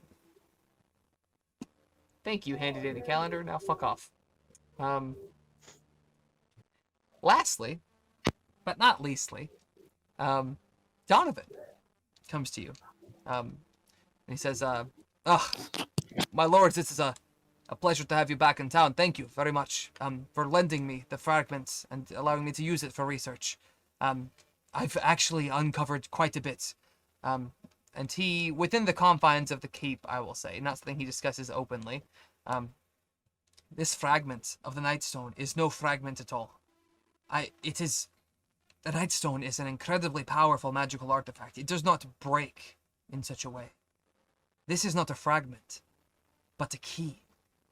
I imagine a key component to allowing the Nightstone to function as a whole.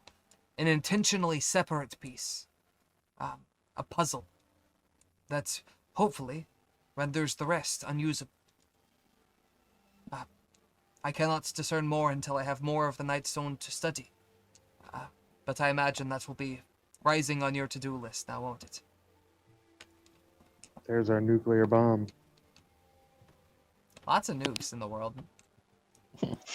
Magic nukes. So what, like this shard just fits somewhere along the stone? He says, it looks Black too... crystal. It is too perfectly cut to be something that was broken off of. And even such, a magical artifact as powerful as this would not have broken under normal circumstances. I imagine that this was intentionally kept separate from the rest of the Nightstone to prevent the whole from being usable. Now, maybe it was perhaps at one time all one piece and this was cut away from it. Perhaps it was designed this way. I cannot say that much, but from what I have uncovered thus far, this will complete it. So when you obtain the rest of the Nightstone, it will hopefully be dormant until you choose to put this in, if you do. But what it does, I feel, is going to be very dark in nature. Sounds like we need to keep this piece even more safe. That depends entirely on what the rest of the stone does, but no, it is increasingly important. And if I'm being perfectly honest, the people who stole the Nightstone may, at some point, realize that this is missing. That was Gobrand's question. Are you telling me the Cloud Giants are going to come looking for this? He shakes his head. I cannot say for certain if they will figure out how this piece fits into it, or if it's missing at all. They may think it was broken eons ago when it was made, or perhaps that they are just not interpreting it right. This was a stone that many scholars across Faerun had studied and been unable to crack. The fact that I have been fortunate enough to is, well, not to pat myself on the back, but complimentary of my study and skill. Yes, I'm a little suspicious about that. Do you say that out loud? Do you say that out loud? Yeah. Bergen insight checks. I mean, Bergen insight check. Devin's been suspicious all along that he's not actually a human or a I think I half elf checked or this guy whatever. already. Yeah. I think he you guys has have good inside checked him intentions. before. I think he has good Um, intentions, but for some reason I'm not entirely sure he's human. He's something else pretending to be human. I don't know I don't He's know where that definitely comes not from. sharing everything he knows. I know that. Yeah, he knows too much shit to be Ber- honest with us. Bergen, from what you can glean, he Sarah seems. Ty. Hello, Sarah. Seems You're a legit. sweet girl. He seems legit. Yeah, it seems like he is curious of the Nightstone and is intrigued by it, but you can't gather any malicious intent. Goldbrand's skepticism aside, you can make an insight check too if you would like, but I don't think you're gonna beat Bergen's score, but I'll allow it. Insight? Goldbrand's insight's pretty good. I just don't know if there's anything to glean. We'll try it. Goldbrand's alright. Regardless, you still don't trust him. Getting I getting the mean, he, sense of what Galbrain is afraid of, I would like to use my divine sense basically to just see if he's celestial, fiend, or Thank undead. you. I It's- appreciate that. Devin Interesting. appreciates that. let But, me. like, What is? It's divine secretly? sense. Yeah. As an action, I can detect good and evil. I can sense anything affected by the Hallow spell or know the location of any celestial fiend or undead within 60 feet. Yeah. Goldbrand may not know what you're doing, but Devin appreciates that. I mean, like, I mean, I don't think he is, but kind I of. thought like he this- was a dragon. I don't know why. Maybe it's because he's asking about draconic shit. But Devin thinks he's a dragon. right, and I thinking, would not. 60 feet. Is that correct? Correct. We're asking about feet. He's right there. Yeah, I know. I'm scared. I can do this 3 times a day. I'm in danger. Hang on, give me 5 seconds. In fact, I'm gonna turn off my camera for just a second while I look at something. This brief pause is brought to you by D&D Beyond. So basically, I need to go walk around the town every 60-foot stop. This brief pause is brought to you by Sarah. Come here, Sarah. This is one of our shelter kittens who has not quite figured out how to get love yet. You do 60 feet. Fuck.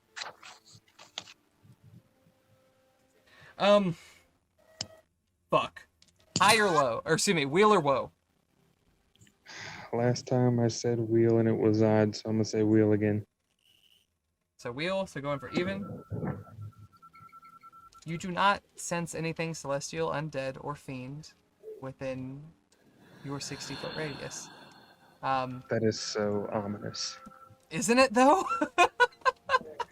Not for the. Oh, the best. so yeah, and I guess Um, I would not be able to tell that. Yeah. Okay. Goldbrand still doesn't trust him, Hmm. so. Sorry. No, I know, but he's not. Yeah. I guess I could message Goldbrand and tell him I know he's not celestial, fiend, or undead, but I didn't mean I'll to do keep that. an I'm eye sorry. on him. Assuming we're going to be in Nightstone for another day or so, maybe I'll kind of You know it's at least 5 days till Shadow the him. equinox. Yeah. right. You I'll could tell us shadow the pink him. ones to keep us an eye on him. You could also I tell thought we Osvius, did your that. spy. And Daphne has been keeping an eye on him. If you ask her in separate quarters, she says, no, he seems upright from what I can tell. He studies the Nightstone under the jurisdiction of the library, of course. The guards keep him on night and key, under watch. Occasionally, he will travel to Waterdeep to get tomes for his research, but it is nothing that seems malicious. Travels to Waterdeep scares the shit out of me. If he's a masked lord, I will kill. Oh my I will God. kill a lot of people. So I'm assuming he's no longer around, and we could talk freely about him. Yeah, you could say you guys are in a different part of the castle or Yeah. somewhere else that you feel is secure. Yeah. Well, why did I ask that? Same. Why did you ask that? Just we were gonna talk about him. I was gonna talk to Goldbrand and Bergen about him. I didn't want him to be like standing there and we're like, hey, I think he could be this. It does seem weird that for many thousands of years, no one could uncover the meanings behind the runes or anything. And Yeah, and he's over here deciphering shit.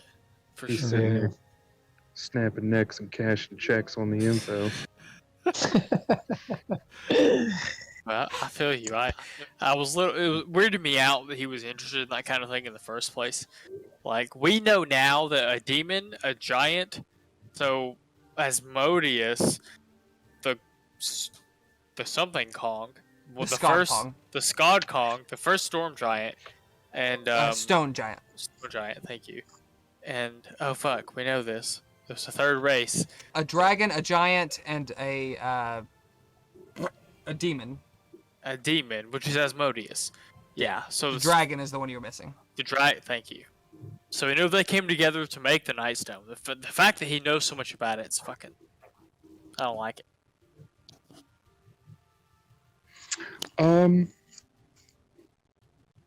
Yeah. So are we are staying here for the next 5 days? 5 days, yeah. Do you want to watch Well, him, or do you the want? The equinox is in 5 days. You know that Safine told you that she's looking for a ley line nexus where the portal will be thinned even more and allow you to pass through. She doesn't know where that is exactly, but she's going to find out. But assume that it'll be at least a day or two of travel to get there. Yeah. Do you want to watch him, or do you want the blue ones to watch him? The small blue ones, not the powerful blue ones. Right. Like I swore. Small fluids. We didn't find out much. I was thinking of maybe I could spend some days with him and just chat with him and kind of, hey, how do you find out these things? And like essentially give the impression that I am trying to learn more of like how to do what he does, kind of like friendly thing. And then maybe Okay. also like when he's not wherever he's staying, I'm like rooting through his stuff to find anything incriminating. How about it? Yeah, hell yeah. Or if, meta wise, it would be a waste of time. I'll just say, yeah, let the blue one watch him. But Nah, dude, that's. I mean, I'm not I going to like- tell I you like either your, way. I love the logic I like behind your it. angle as like teach Yeah. me your Yeah. ways. And, If like, you want to do and it, if I that's have to dope. like roll some persuasion checks, because that's Well- really what I'm good at. Well, I didn't plan on any of this, so we're going to have to do a couple of things. Safine will tell you before she leaves with Akanaria. She says, I'm going to take her to Zafuhiri so she can learn what she can. I will return when I know where we are to go. You have, I will say 3 days will be a good amount of time. And the morning after Safine arrives, she disappears. She does tell you to find out as much as you can about the boy's disappearance, where he disappeared from, any circumstances that might be surrounding it, who you think are responsible.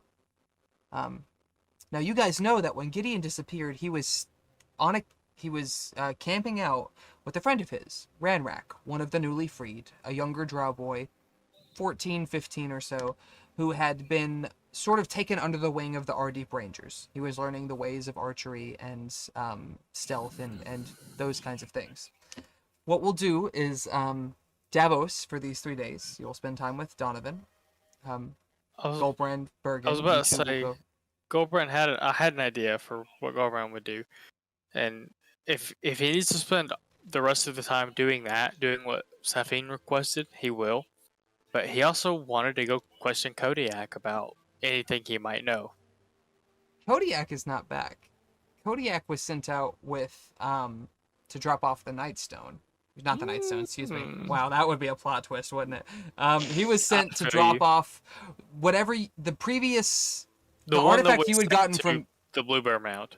Yes. I He got has you. been on that, and that is walking, that is a several days journey. You guys flew just Yeah. past where he was going and then teleported back. So he has But it's not yet been- made it back. It's been 20 days since we sent him.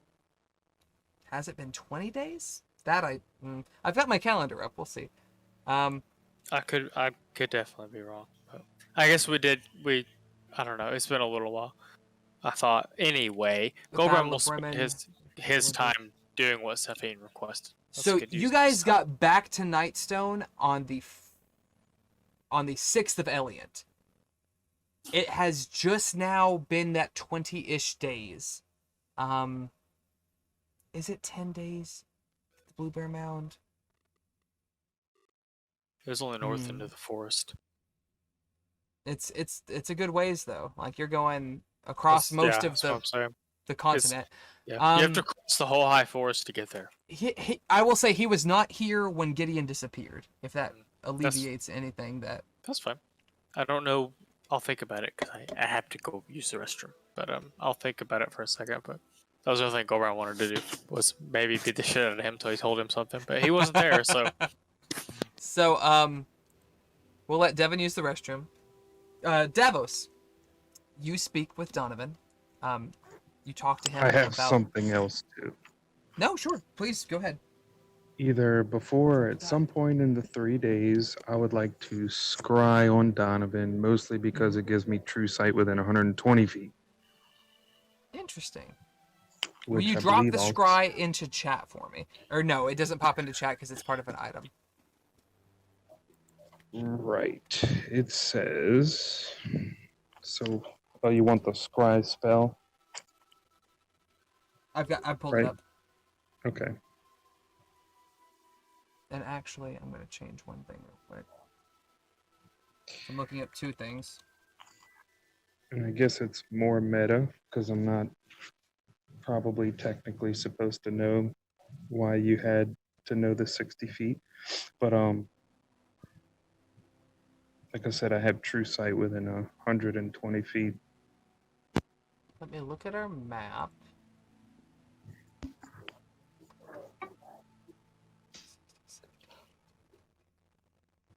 So, from the center of Nightstone Keep, it's 100 feet to the end of the bridge.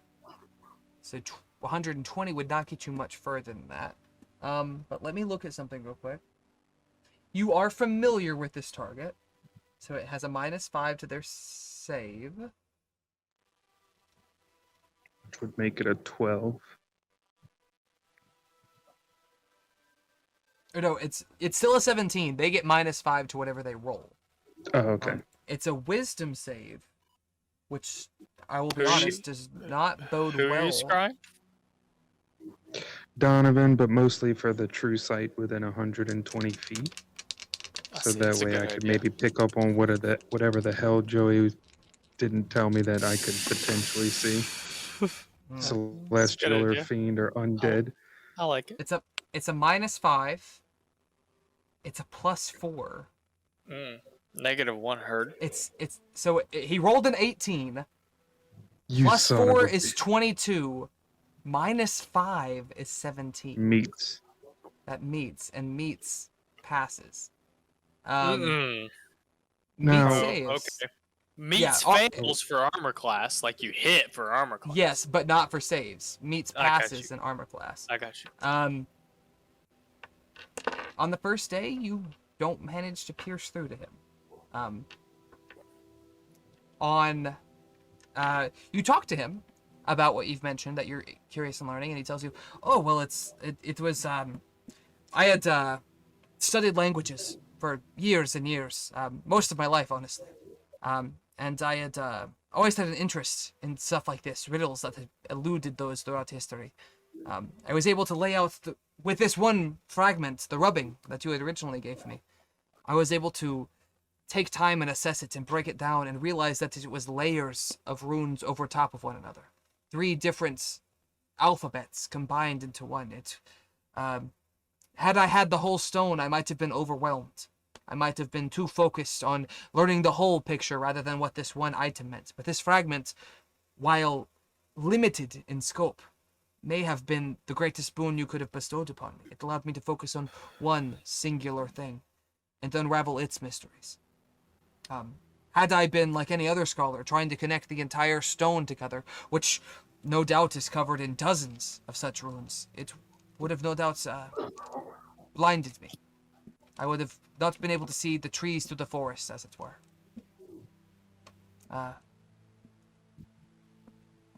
It seems, I'm sorry, you're welcome to ask anything if you would like. Daphne mentioned that sometimes you have to go to Waterdeep for books and stuff.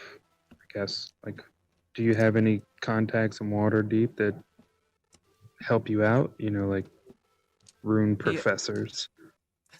he shakes his head. No, as fortunate as it would be to have some friends at the University of Waterdeep, no, I tend to stick mostly to the public libraries. Most of the tomes that they, many of the tomes that they have are not often sought by the public, but have been very insightful. I, for example, did not know of the Skod Kong's existence before this.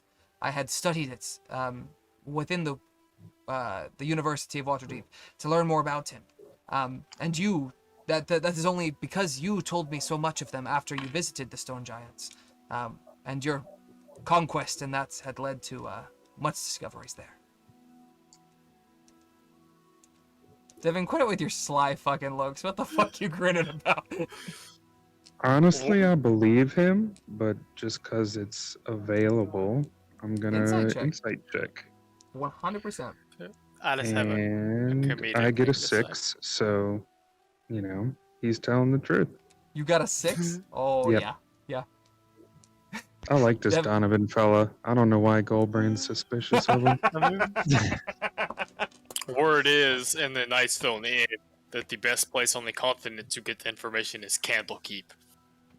Oh, yeah. Is that so? Oh, well, if that's the case, I'll certainly travel down there. It's a little bit of a longer walk, but I'll make do. I need You to can buy have- another fucking horse. That fucking green dragon ain't mine. Surely he can have a horse from the Nightstone stable. Like, He certainly could, yeah. Do I need to roll my investigation checks for his underwear drawer? you're going to miss the panty raid. Yeah, we'll say that while he was out at the Nightstone Inn getting a meal that you investigated. Yeah, roll an investigation check. Goldbrand's getting him drunk. All right, come on, better than. All right, 17. 17. Okay. His quarters are the shared quarters of the servants of Nightstone. Daphne, Donovan, at one point Gideon, your cook, your maid, a few others, have a servant's quarters within Nightstone Keep. You do not find anything in particular of interest. You scour, you check beneath the mattress, within the straw that makes up the mattress. You check within the nightstand. You know. In fact, with the 17, you see almost a surprising lack of personal belongings. Even Gideon's bed has, you see a stone on the bedside that you recognize as the first stone that Goldbrand had enchanted for him. You see a couple of weapons that he had not needed at the time when he decided to go camping. He is trained in many types of weapons. He doesn't carry the whole arsenal on him at all times. Safine's bed, likewise, you see pictures and fragrances and, things that remind her of home, jewelry. Even the cooks and the servant have belongings, less valuable perhaps, but this seems almost oddly bare, devoid of any of that personal connection. It seems to be just a bed. There is some vellum, perhaps, on his bedside table, which you would know to be paper that wizards use for spell books. But it's all bare, all blank. So he is a wizard, right? He's a warlock. I think You he's know that? He seems to have a. Or who you talking about? I thought Donovan. Donovan, not Gideon. Oh yes. Gideon, you do believe Could- is a warlock. Yeah, Right. Could definitely be a wizard. I thought if it hadn't already come up within, I guess I'm asking Redcon. Like, Mhm. I thought he was a wizard. Did we know that, or he just is good at finding I out thi- information? I think that you knew beforehand he was. I think that Daphne had mentioned he could help with her enchanting, and had taught her a few things. And you know Yeah. that Daphne is canonically a wizard. I'm not 100% sure if I mentioned before that Donovan is, but you would gather from the vellum and from the sparse things that you do see, none of it personal, all of it work related, that he is very likely a wizard. Would I be able to determine his level or ask him some questions, about? You certainly could. What questions do you ask him? I'll say I this is guess, on hey, day 2 of your It'd visit. be like, right, like, hey, you're a wizard, like, what kind of spells do you know? Like, hey, I just learned this cool one dimension door, and maybe even like show it to him. Like, check this out. Is there any way I could like work on improving Suss it? out. He applauds you. Says, "Oh no, that is a rather difficult spell, lad. No, it took me quite a while to get it done myself, but you seem to have mastered it perfectly. Yeah, you probably had a very good teacher. I would wager." So he said he is capable of Said he casting did. magician? Yes. He said it took him a while to master it. I'm gonna look at one thing real quick. Yeah. Okay. Yeah, he said it took him a while to master it. Means he's stronger than a vast majority of the continent. Right, he's yeah. Ugh. What to do with this info? If you need a second, do you have anything that you want to do, Bergen?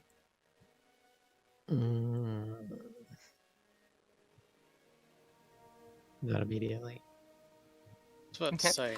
I'm not sure what Goldbrand would do since he can't beat up Kodiak.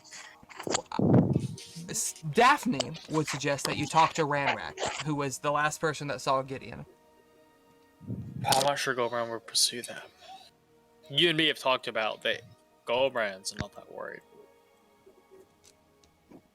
Well, Oh. Safine told you you need to Yep. find out where he went and find out as much information as you can. If that provides Goldbrand any motivation. I'm just gonna say Goldbrand will fill that role then. I think that's Okay. the best course of action. He'll do whatever Goldbrand, Safine needs done to yeah. wherever they need to go. So we'll say Bergen and Goldbrand go to find Ranrak, who they find at the Nightstone Inn. Again, younger boy, white hair, drow, obviously, like just the faintest plucks of beard hair started to come in. Still in his upper teens, not quite there, but he says, "Oh no, Gideon and I had a great time. We'd gone out to the woods, used our bows to hunt duck, and he had given me some stones that he had enchanted to try to practice with our slings. We climbed in the branches of the trents, and we ate apples from Liferloss's branches. I know that Gideon was upset about something, news he had got about whatever, but he didn't want to talk about it. To be honest, it didn't seem like he wanted to talk to me about it, but I think he talked to some of your people in the tribe. His people, I guess. I thought he'd be excited to hear that you were his father, but they seemed rather upset about it. I don't know how to make heads or tails of it, to be honest, but if you're looking for more information, that's where I would check next."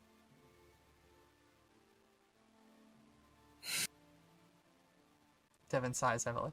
I mean, from Goldbrand's point of view, that's fine. From Goldbrand's point of view, he can walk through the tribe and ask whatever he wants. He's vaguely revered.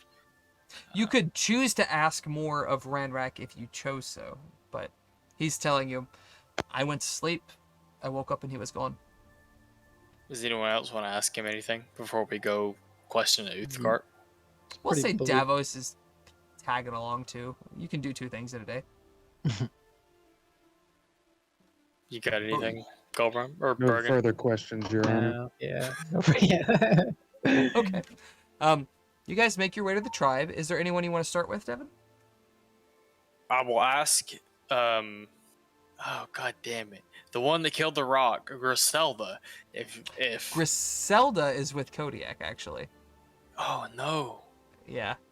I will ask Hydia if she heard Good any. point. Goldbrand will ask Hydia Okay. if she heard anything about this. If he knows who he talked to.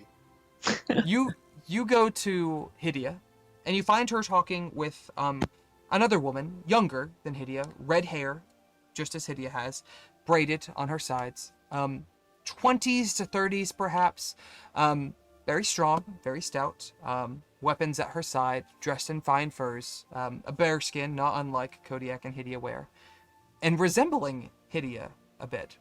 Now, Devin Goldbrand would recognize this as Revna, Moonmusk. But as you approach, Hydia, I guess I'm not concerned for the boys. He just needs time to process everything. It is the same with anybody who comes new to the tribe. If he can't stay with this tribe, he will find his own.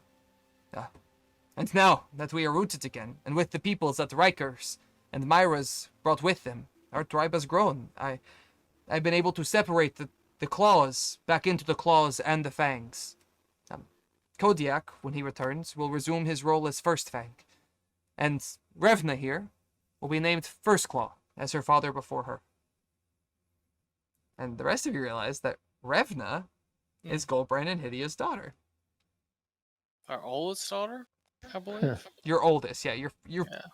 I don't know if she was your first or just your first daughter, but I think she's the oldest daughter between Kodiak, or between Goldbrand The and two of them. Hydia. Yeah. Okay. I mean, that is good news. I need Thank to you. ask you. He's looking at Hydia. Okay. Gideon came to talks about his origins. Do you know who he spoke to? Hydia will shake her head. No, I'm afraid I am not familiar. Revna, do you know anything of this? And Revna will go, I do have some information, Babas, that might be useful to you. I have been doing my best to learn the ways of chiefdom, so that one day I may follow in my mother's footsteps. I had a fondness for Gideon's, even before he was revealed to be my half-brother. I have not seen trace of him, but the morning that he disappeared, I saw Nejal returning from the Ardeep alone. This is not uncommon, but given the circumstances, might be worth following up on. The Jals? Nejals. Does Devin remember who Nejal is, or? No. Nejal is one of your other sons, the Uthgard Shame. That's what I thought. Is that what I'm gonna look up the name because I don't remember how it's spelled. That will help me. Njal. Nejal. You told me everything I need. Najal and Gideon went in, and only Najal came out. Well, she didn't see Najal go in with him, but the morning that Gideon disappeared, she saw Najal coming back early from the forest alone.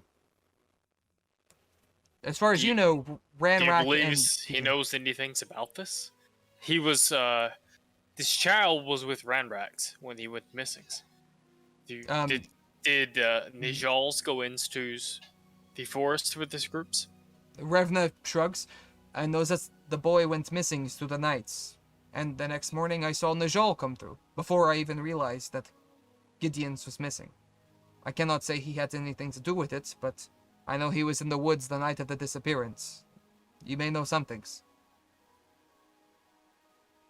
If I were to ask you as next chieftains if you thought he was worth interrogating, what would you say? I would say it is the best leads we have. And may Uthgard guide you. Damn good answers. Go over and relay that Damn straight. all. relay them all to the group. Fuck you. You just had a real bro moment with your daughter, and I love it. Do y'all want to go check him or not? So for this one's is he does not make my bloodline the proudest. There is potential in him, but I do not think he understands. He may be difficult to deal with. Otherwise, the blue ones can just take us to Gideon's.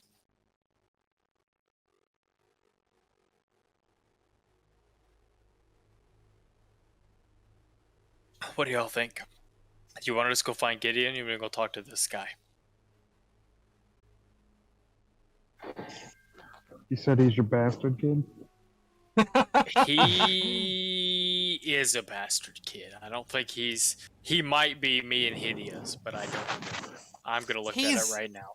He's a member of the tribe fully, but he is what is known as Uthgard Shame. He is unemployed. He does not have a job within the tribe. He does not work for the benefit of the tribe. He seems to be I don't want to say selfish, but selfish is the word that comes to mind. I have really, really bad news. I hit the wrong button while I was doing this. I hit the wrong button and moved the folder I needed to another folder. So now it's lost. I'm sorry. You can't control Z? Not in this situation. I see. Well, Devin, who just lost all his own lore. I lost my entire, all of the books I had, everything. You can move it back. What? I'll find it in a second later, but continue. You're good. you just move I it. have it As long saved as you here. do it. I can look. God, you have a lot of kids. Yes, that's the I only, gave you quite a few. What was that, Brandon? that's the only lead we have. Which is a fair point. I found it. It's good. We're okay. I mean, asking questions won't hurt. You're following the trail of, information. I swear I have your kids somewhere in here, but I cannot fucking find it. It should be in a document I sent you. I thought I copied it into my OneNote, but maybe not. Oh. Anyway, Yeah, keep going. If you need to. I assume you proceed to Najal then. Yes. Okay. Continue. So, you guys find Najal. Takes you quite a while. There's the city of Nightstone, which is surrounded by the Ardeep forest, with the river cutting through it. And the encampment is near the forest edge. And within the first layer of the forest, you find lounging about in the shade, Najal. As he sees you approach, he almost smiles. Ah, Father. And pray, what brings you to my company? Come to scorn me again? Not 2 days. Your tone Can- says otherwise, but please, continue. Can you tell me what you knows about the boys, Gideons, and I will leave you in peace. You say Gideon, and his eyes roll. Yes, your latest bastard child. Not even a part of our tribe, and yet you cling to him so. It's embarrassing, really. Not the part of the tribes. He has slain meat for the tribe, which you have not done, to my understandings. As you go on and on about, does it bother you that much that I'm nothing more than a pacifist? Surely you understands. Even if you do not want to kill us, Goldbrand goes like this. You understands that things have to die to keep the tribes moving. And yet, do they? Can we not just scavenge for what we need and get by of our own accord? Must this ceaseless cycle of tribe against tribe, fighting each other to the bloody end, continue? It seems so fruitless to me. I don't know. If you would like to see otherwise, you should throw your totems in the sleuth fires and say so for yourselves. Oh, and to be drowned out by all of you who are so bloodthirsty. Seems like a waste of time. I'll be Just- honest with you. Sorry, go ahead. Tis stress relievings. What do you know of the boys? He tells him that Revna saw him leaving the forest that morning. I was out, scavenging. I like to find the blueberries before the rabbits do. And yes, I eat them all myself, none for the tribe. I know. So disappointing for my self-sufficiency. I'll be honest with you. I don't like the boy. I believe him to be a bad omen. His magic is not to be trusted. It's something that our people have been uncomfortable with for decades, and yet you looked right past. I had no other choices. Despite that, I do not blame you for eating the berries. We look out for us and only us first. It is the way of Uthgards. he gestures to you and the rest of the encampment. Oh yes, us and only us, but I look for I and myself alone. I don't know anything of the boy's disappearance, excuse me. But I do know that he spoke to Edensaw the day before he disappeared. Can I make an insight check? Do I believe him? Please do. 26. That's a damn good insight check.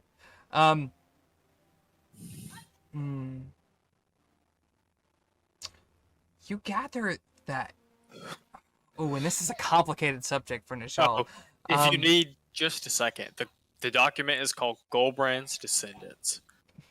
you're good. I have the information I need here. Okay. You gather that Najal is being honest, that he doesn't like Gideon, and with a 26, you gather that there's, well, not quite a malicious intent. He loathes him. Najal has been your son, a part of the tribe, for years, and has been looked on as little more than a burden. And yet this fucking whelp comes in, and you has suddenly all of your attention, who you have trained, who you have taught, who you have grown into something more. And then it comes out that he's your son, and that just was the final stinging blow for Nijal. You gather that he's honest, that he didn't do anything to Gideon. But if he had the chance, he might. Why'd you say that last part? Fuck you. He does tell you the last person he knows that talked to Gideon was Eden Saw. Another one of your kids. We're just making the full fucking tour today. Oh, great. So, Devin's gonna suppress the urge to choke this kid to death. He's not a kid anymore, but kill him where he he's stands. Upper 20s, I would say. I was gonna say Titus Andronicus. Titus Andronicus? Oh, Yeah, beautiful, where he bloody. stands. But instead, Gorham will say, "It's not fair. The difference is between the way you were treated and he was. But the only things I would ever needs out of views is a little bit of efforts to fit things." And Gorham will leave and go find Eden Saw. Mm. I will stay behind just briefly. And Okay. mention You will to Nigel, like, not secretly, but I'll let Goldberg and Bergen walk off and just talk to them alone, just to mention how I too did not want to follow in the path that my father wanted me to. You know, wanted to be rebellious. I completely get where he's coming from. But I also learned, fortunately for me, very quickly that to live this life alone would be more detrimental to my own self than with the help of others. So if he was really looking out for himself, he should try to garner the favor of those around him.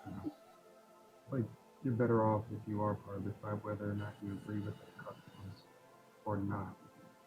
You know, maybe give the kids a couple of blueberries every once in a while, and you'll be better off. First off, very well said. Do me a favor, make a persuasion check with advantage for me. Here we go, plus 10. Gotta beat a 20, I'll tell you that now. 22 was the beyond, first isn't he? roll. and 22. 22 for the second. Okay. Wow. We could You- definitely feel feels. So, as Goldbrand walked off, you saw Najal, like, spit in the dirt and, like, yeah, fit in to your fucking cult.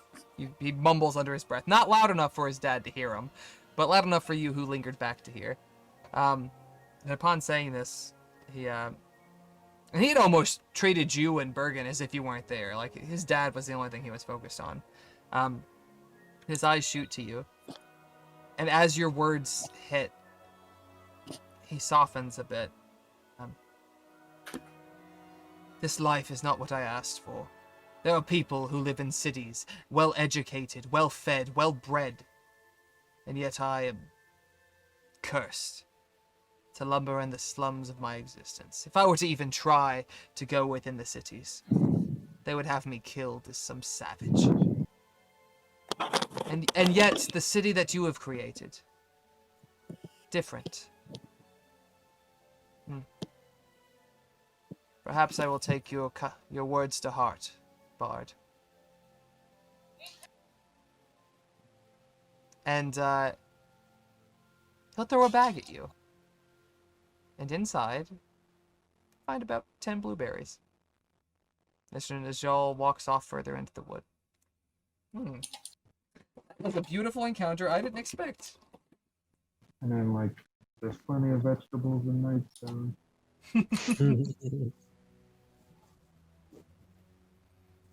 Interesting. I take one of the Fantastic. blueberries out and eat one. You die instantly, and it's 40 points of poison. No. I You- can see why the boy kept these to himself. Before we continue to Eden Saw, Davos, we will give you another chance with Donovan, if you would like to ask or interrogate anything. I'm gonna let that plot hook die for now. I'm going to, whether it's before we left or after we get back, mention to the blue one, hey, keep an eye out. Goldbrand is starting to get uneasy feelings with everything going on. You know, hey, we got this Bane guy coming. We've already experienced, like you said, all these different creatures. And I don't know if you would let me just walk around town divine sensing, but I'll allow a couple pops. Okay. We'll say that as you go through town, you just pop it off, check it up in your hometown. And you do get a ping of something. Not undead. Not fiend. But celestial? Radiating from the apothecary, of all places. What a perfect time to go visit my old gal. You walk in and see her crushing lavender within a mortar and pedestal, glowing in an almost angelic way. And it's so weird. Like, you've been around her your entire life, and yet you've never felt this presence from her as when you're seeking out with this divine sense. All I pictured was Dreamweaver playing as I walked through the door, Wayne's World style. Perfect. Yes. Oh, Christ. For some reason, Helena is radiating a celestial aura, which is crazy to you, but you think about it. This girl who, while dark in personality, took so naturally to the flight of the Pegasus, that seemed so comfortable upon the back of a celestial. You don't know exactly what it means, but there's something there. Probably gonna think my girlfriend's an angel. No, yeah, she's pretty sweet. I almost imagine Bergen's like, yeah, you keep telling me to get a girlfriend. I get it. They're angels. Yeah, whatever. You could choose to ask her about something if you want, but I don't know exactly what you would choose to. I didn't expect this to come up for several sessions, so please feel free to poke holes in my timeline. You pregnant? You have this glow about you. Oh, you'd say anything, wouldn't you? I've got a little something for you, by the way. And she slides 2 greater healing potions across the table. Devin, if you'll add those to the bag. I will indeed. I would not acknowledge it per se. I would just, be sweet.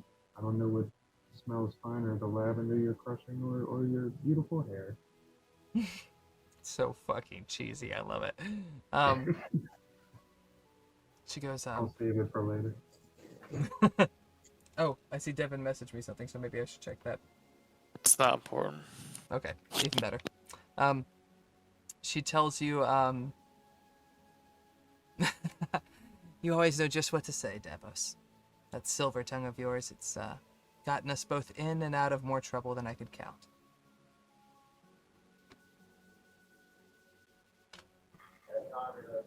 Which way to go? Hopefully we What? can get into more trouble later. Wink. Oh, God. Oh, of course, I hope so. I mean, it seems like you're gone more often than not these days. It'd be a pleasure to see you You do tonight. prefer me coming versus going. As long as I don't get any more in my hair, I think we'll be good with that. That was pretty good. All right, 10 out of 10, both of you. You have an unofficial date with Helena at 9 p.m. Oh wow, is this our first fade to black? Yeah. Yeah. You guys go out to a lovely dinner at the, you actually take her up to the keep and you'll have a lovely dinner at the table. Daphne, seeing that you two that you seem to have want dinner separate from the rest of the lords, provides you with 2 excellent meals. There is actually she has the fucking elven chick whose name escapes me, the harpist, come up and play while you guys eat. The ambiance is, there's glowing lights drifting about you. It's romantic in every essence of the word. And you two make your way up to your room and we fade to black. Congratulations, you got laid. Achievement unlocked. Very nice, very nice. As the rest of you, or actually and Davos, go to meet Edensaw, who Goldbrand might have told you beforehand was the lore keeper for the tribe. And you've kind of noticed something, like where Revna called Goldbrand Baba, an affectionate term for father, or Najal called him father, a formal, affectionless title. When Goldbrand enters Edensaw's tent, Edensaw greets him as Starkeeper, his formal role within the tribe. Father Starkeeper, it is good to see you. Please, what can I do to help you? So Goldbrand does want all to. the lore in the wrong chest like the dad did. So Goldbrand does want to ask him about Gideon, but I'm terribly sorry. What were you just trying to remember? Get Davos laid. Oh, the name of the bard, which I have here in my notes somewhere. It's in the Storm Kings, or excuse me, the Stronghold section. I've got it down here at the bottom of my retainers. This was the very last one he did, right? Anyway, Goldbrand wants to ask... Freda Glissando is her name. Sorry. Okay. Carry the on. one that played the harp and the last Yes. time. Okay. That wanted Goldbrand, or that wanted Davos to kiss Orin. Yes. That was Timpani. No, Timpani didn't want him to kiss him. Freda had been kissed by Orin and wanted Davos to kiss him back to show him what an unwarranted kiss was like. Okay. Symphony was the other drummer, the redhead.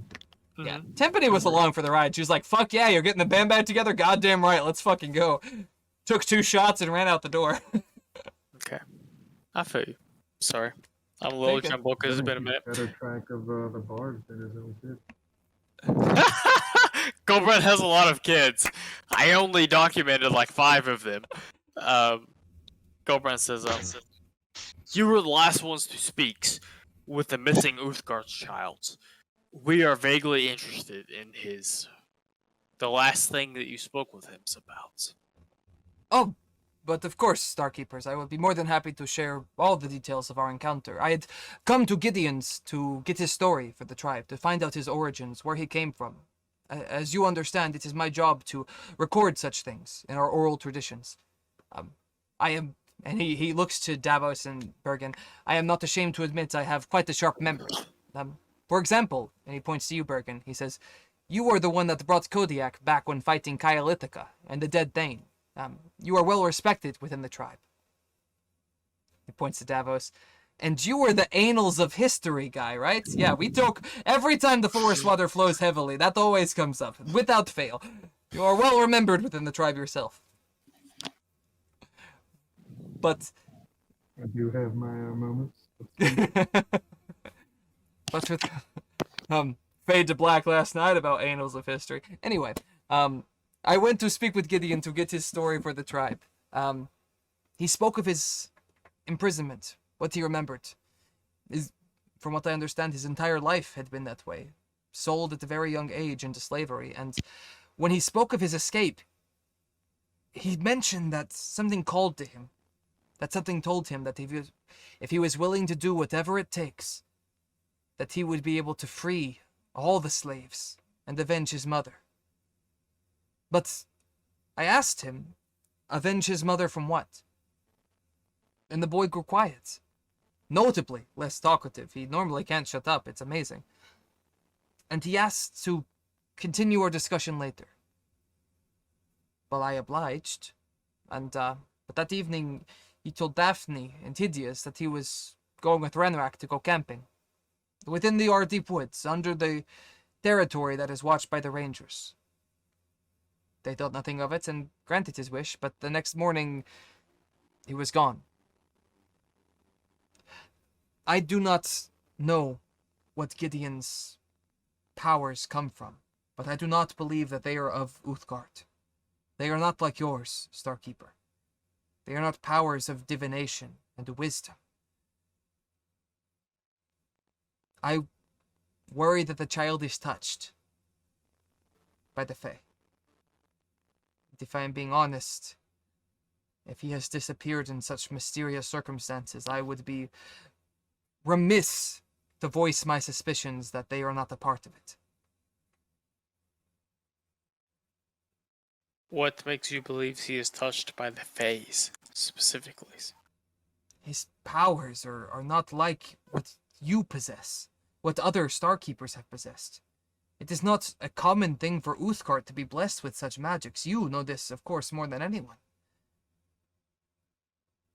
The abilities he possesses, to charm, to beguile, it is not a blessing of Uthgard.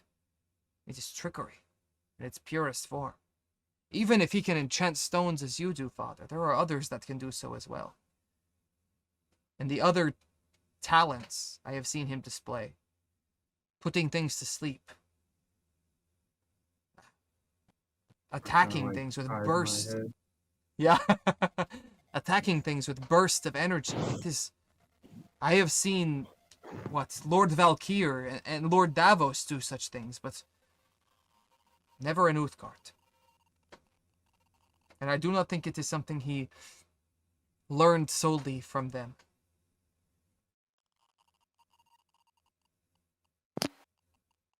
The child is missing. The rest of them's hears, he gestures to the group, would like to find him. Do you have any suggestions to get things there? You may wish to speak with the blue ones. He gives a description of Safine. Okay. Safine is not in the town right now, but he will note that. No, yes, I have heard you speak of her. In fact, Daphne told me something about the sex dungeons that you had once talked with her about. I chose to omit that from our oral histories, but Still, no one tells me what the dungeons is, but I'll bite my tongue. No, I do not know much of the child, but his powers are not of Uthgard. Whatever has given him this blessing or curse, it is not of our people. And Could it have been from his mother? he shrugs. The boy is half Goliath, but I do not know what the other half is. If it is human, or orc, or elven, or anything. I cannot say if something like this might pass on powers to them. It is not unheard of, certainly.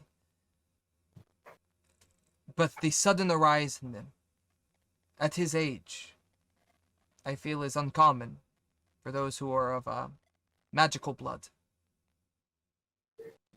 Sorcerers, for example, might display such powers early on, and yet he is, what, nearly 11? Perhaps 12? do you think I gave this to him? He shrugs. I did not think you were capable, fathers, of bestowing magics. It is not unheard of for generations to be Starkeeper, but his powers are not like any Starkeeper that I have known. Granted, small sample size in any type of demographic is Stop. very unfortunate for... Those are small sample size to me. I'll kill you. Goes into a very technical analysis of the information, but upon seeing Goldbrain like glaze over, it's like, I am sorry, but no, I do not believe that these are powers beyond even you, Starkeeper. That's good. As long as he doesn't have to do what I do, that's fine. Have you? This is a weird question. Ever eaten with him?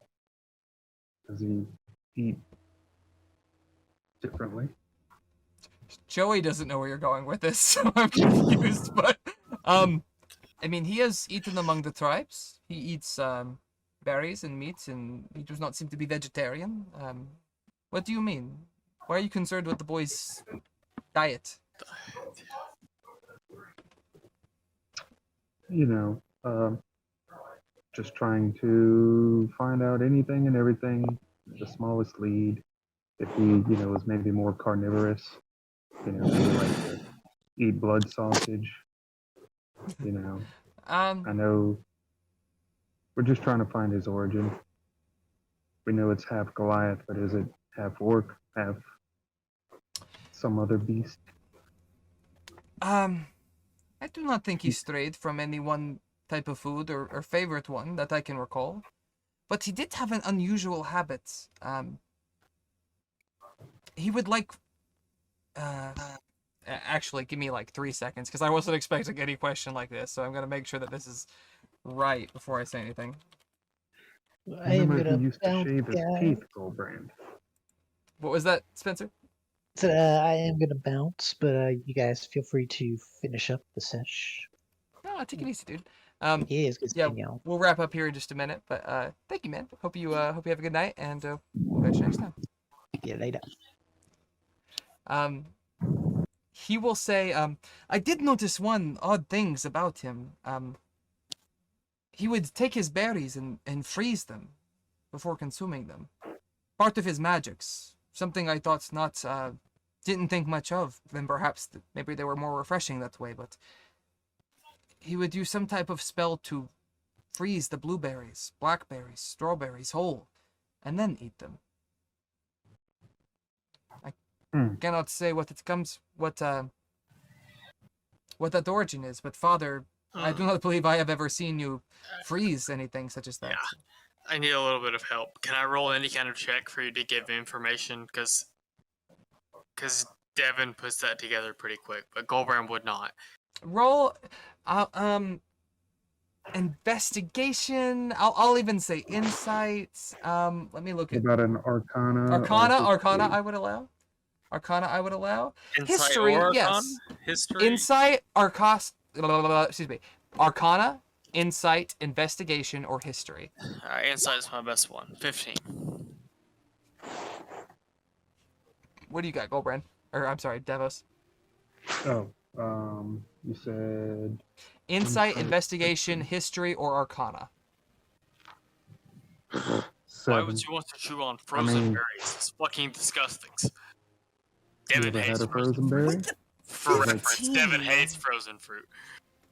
With a 15, first of all, you're wrong. Frozen fruit's delicious. Did you just say you're wrong? Yes, Babe also said you're wrong, so fuck all of you. I love it. So with the 15, something comes to mind. That there are, within the Fae, there are many kinds of Fae.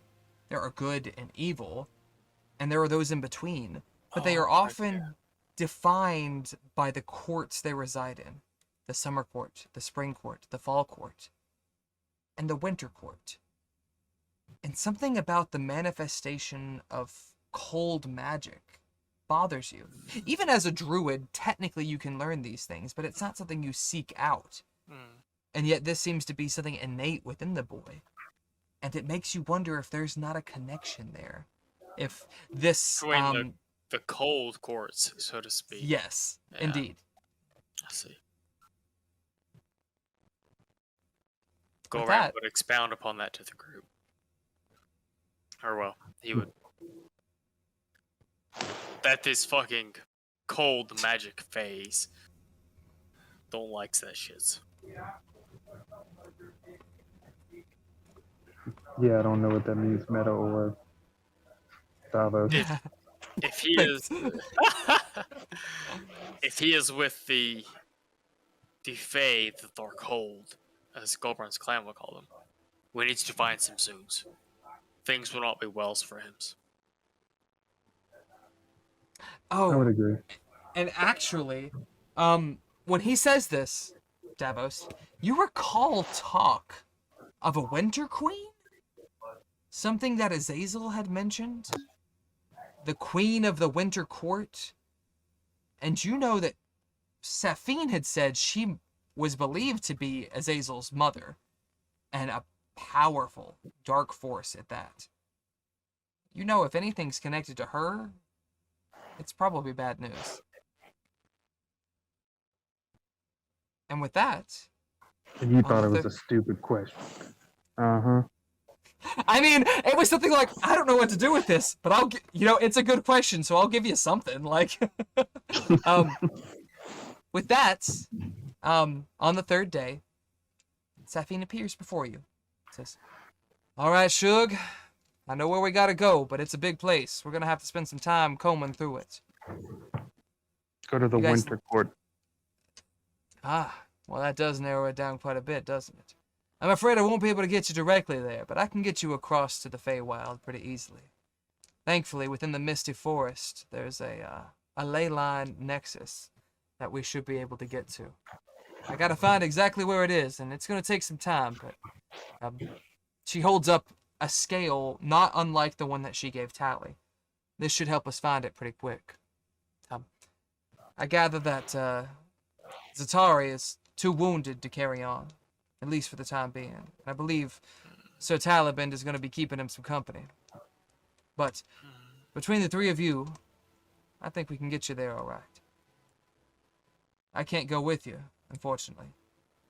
The Fae would know immediately if I entered their realm, and it would bring upon their full force. I have been dishonorably discharged, as it were.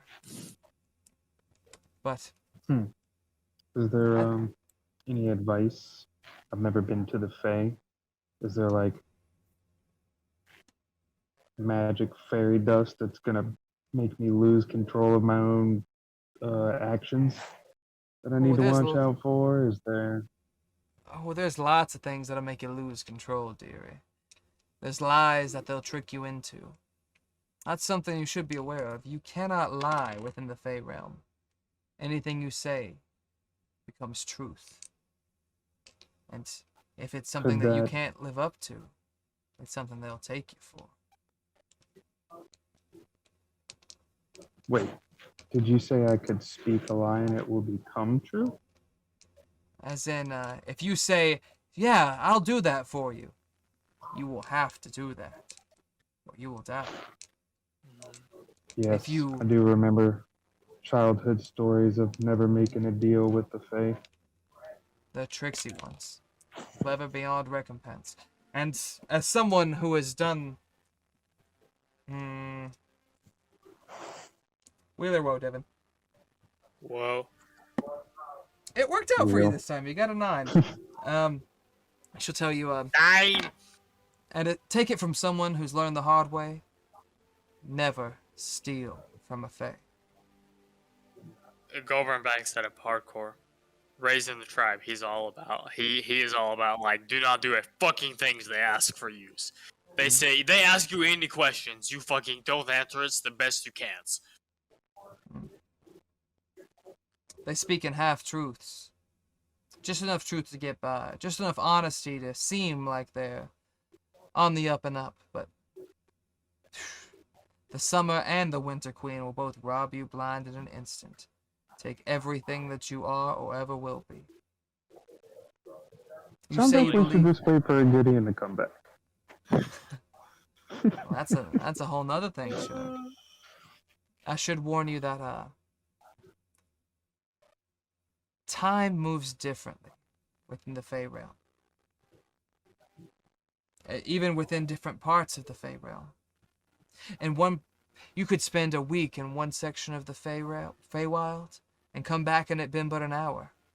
Or you spend a day and come back and it been a whole year. You gotta be careful. Gross. Where you spend your time, who you spend your time with, and who you talk to. Trust few. Speak to fewer. And find your way home. I can get you there, Shug, but you've got to find your own way back. Just no like magical tether that you can tie around your waist. Some Hansel and Gretel breadcrumbs. She'll smile and say, Planeswalking is beyond even my magic, Shug. It is not something that is easily done. There are the queens, any of the 4 of them, who can get you back, as well as a select few others. But most of the Fae don't even realize that our world does not possess the barrier that it once had. There used to be an iron curtain between us and them, keeping them at bay, keeping us from wandering into their world. But that curtain has been ripped and torn and sundered. And from what I can tell, most of it's not in place anymore. They've put the good bits back. You've done your fair share, no doubt. I saw you pocket that fire opal that Miss Akanaria gave you, who, by the way, is happily met with the sapphire serpents. Did you take our friends with us? I did not, no. She did not want to speak to Lord Taliban, and it's not his time, though I appreciate the generous reminder. No, I will give you one other thing. Zavuhiri says that the descendant of a ruby dragon changes everything. We have searched for this entity for centuries.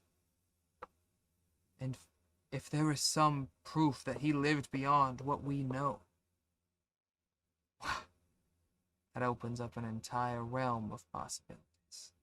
In fact, several realms of possibility. So you're telling me not to look at the stars anytime soon, or I'll get some big ass headaches. Well, you look in the stars all you want, Shug, and I'd be happy to hear what you find, but I wouldn't do it while in the Feywild. The stars are unusual at best, malicious at worst. What about any magic? Oh, you can use your magics quite well regularly. If you try to scry upon something in that crystal ball of yours, in our realm, while you're in the Fey, I'm afraid you'll have a hard time. Probably not get anything at all. It's probably the reason you haven't been able to find young Gideon. But That makes perfect sense. all magic has its limitations, sure. As much as we try to bend and pry at the weave that makes up the magic in our world, all of it has its limits. If we use magic, is it like a beacon for the queens that, hey, there's somebody here? It depends. Like a GPS? Magic runs wild in the Fey realm. And not even just the normal magic you're accustomed to. Your very emotions can have world-altering implications. Anger can start thunderstorms. Sadness can start monsoons. And yet delight can spark rainbows. Joy can blossom into sunshine. Whatever you do there is amplified 1,000 times. Sounds like this one time I ate the wrong mushrooms. Exactly like I had those same mushrooms, exactly like that. The ones that had a little purple spots. I was They a got kid. the I didn't know spots. any I was better. just gonna say. Just be careful, sure. Me next And, week holding on to Goldbrand's freaking loincloth. Happy thoughts, think happy thoughts. Yes. The trees only. And with that, Oh. Safine escorts you upon the Western Wyvern. Oh, Goldbrand had one more thing to ask her. Oh no, please do. Can you... I didn't mean to do that again. Can you tell me what this does? I can't believe I hit that again with my fucking... Sorry, I'm picking with this thing. He wants to go fetch the scythe he took from Jasper. And bring it to her. And ask her what he does. If can I take this to the next realms and slay indiscriminately and continue to uphold the path. That's a lot. That's a loaded question. Say that one more time for me. He wants to know if he can take it with him and fuck everybody up he sees in the next realm and come back and just put it down and not be terribly impacted. Now it's been 6 months since I created this item. So give me Yeah, I'm one sorry. second. He wants to she- identify it more than anything. Yes, yeah. She will cast Identify on it, not touching it. Go. Oh. And I'm gonna ask you a meta question. What is Goldbrand's alignment? I don't fucking know. What would you say it is if you had to guess right now? It's probably close to good. I'll find it just a second. I believe I've I set don't him. know if you're quite good. You did you've beaten Gideon 100 times through various means. 100 times. It's rude. Yeah, 1,000 times maybe. Um, You did punch him when you thought he was casting a shield spell, and he was trying to cast a sleep spell. I don't actually know where this is located on the character sheet, if I'm being honest. I just got two good pops. Neutral good. Neutral good. I kind of figured you were a neutral something. She says, you can inflict some serious damage, dark damage, onto a target and siphon off some of that life force with this. You can use it to assume the form of a shadow and move about freely.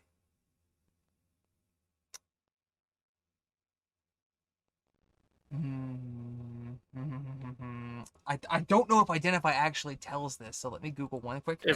If it's cursed, it does not. I didn't think it did, but it says Well, it helps me fetch the child's backs. she goes perhaps. I can't read into the future, my dear. That seems to be your area of expertise. But do me a favor, while you're over there, at least take one glimpse at the stars for me. Tell me what you see, how it feels in comparison. It's been a long time since I walked on that side of the realms, my dear. And, Like, just a literal look at the stars? Or Goldbrand stars? Goldbrand's like, she's talking to Goldbrand specifically. And she I thought you points, just told him not to. Same. she's like, it's like pissing on an electric fence, Shug. You shouldn't do it. You know you shouldn't, but man, it'd be fun just to do it one time, wouldn't it? Not that they have electric Just- fences or anything like I that grow- here, but that's I grow tentacles on my face. It's a trap! Admiral Akbar. She goes, well, I wouldn't look too long, but who knows what things you might find in there. Things that us on this realm can't even dream of. If you take that, be careful with it. You may have a harder time letting it go once you feel how good it makes you feel. I feel ones like your are- tribe would not like that kind of magic. They don't like any magics. He's They, right. they tolerate mines because it guides them. The ones around me can break the chains. I will do as you ask, assuming we don't land in the middle of a bunch of fucking shits. Fleetwood Mac plays in the background. You can never break the chain. With that, Saphine escorts you to the Misty Forest in the Westwind Wyvern. Or no, the Westwind Wyvern you guys left behind because you teleported. You all travel by horse to the Misty Forest with 2 days. Search for some time before the amulet at her neck pulls and draws closer. On this, the day of high harvest, the fall solstice. And Goldbrand, you come to a place that you have seen before. Months ago, you looked for other possible portals. Mm-hmm. And this was the one. You saw within the misty forest, within the towering sequoia trees, the thick fog, a circle of mushrooms. And just as it did when you found Azazel that day, this faint, ethereal light you step through it. And as you had felt the teleport earlier compress you and move you what felt like hundreds of miles in a nanosecond, this is that much more intense. You are sent cascading through a kaleidoscope of images, bright and vibrant, that hurt your eyes, that seem to almost maddening. Different shapes and things that you can't quite comprehend, things moving in ways and nothing like you've ever seen. Before you snap back in a forest with leaves and shades of orange and amber and crimson and yellow, and an air that feels thick like honey, that's not natural, that smells sweet and yet like rot, in this place where the water seems turquoise and bright and luminous in itself, with creatures that that resemble creatures of your realm but feel unnatural. Fish with 3 faces, toads with human visages that swell as they croak, a deer that looks not unlike Tally's that jumps throughout the forest. As you come and settle into the Feywild. It looks like Gross. Brandon left us at like halfway through that. But with that, my dude, I'm gonna go ahead and call tonight's session. I am terrified. That's great. As you should be. Good, good. I thought we'd get a little further, but this is pretty much perfect. Y'all did a lot more talking than I thought, and that's great. I love that shit. I'm all about it. I got distracted a couple of times with things I wasn't expecting. No, that's good. Besides, there were some things like the talk with Nishal that I didn't expect, or the little bit with him and Davos, and I'm like, that's good character development. Let's make a note of that. But with that, my dude, get some rest. Take it easy. Don't forget to love yourself, I guess, since there isn't an each other here. And is it Friday yet? I'm doing my best. It'll be Friday soon. 100%. Have a good night, my dude. Take it easy, man.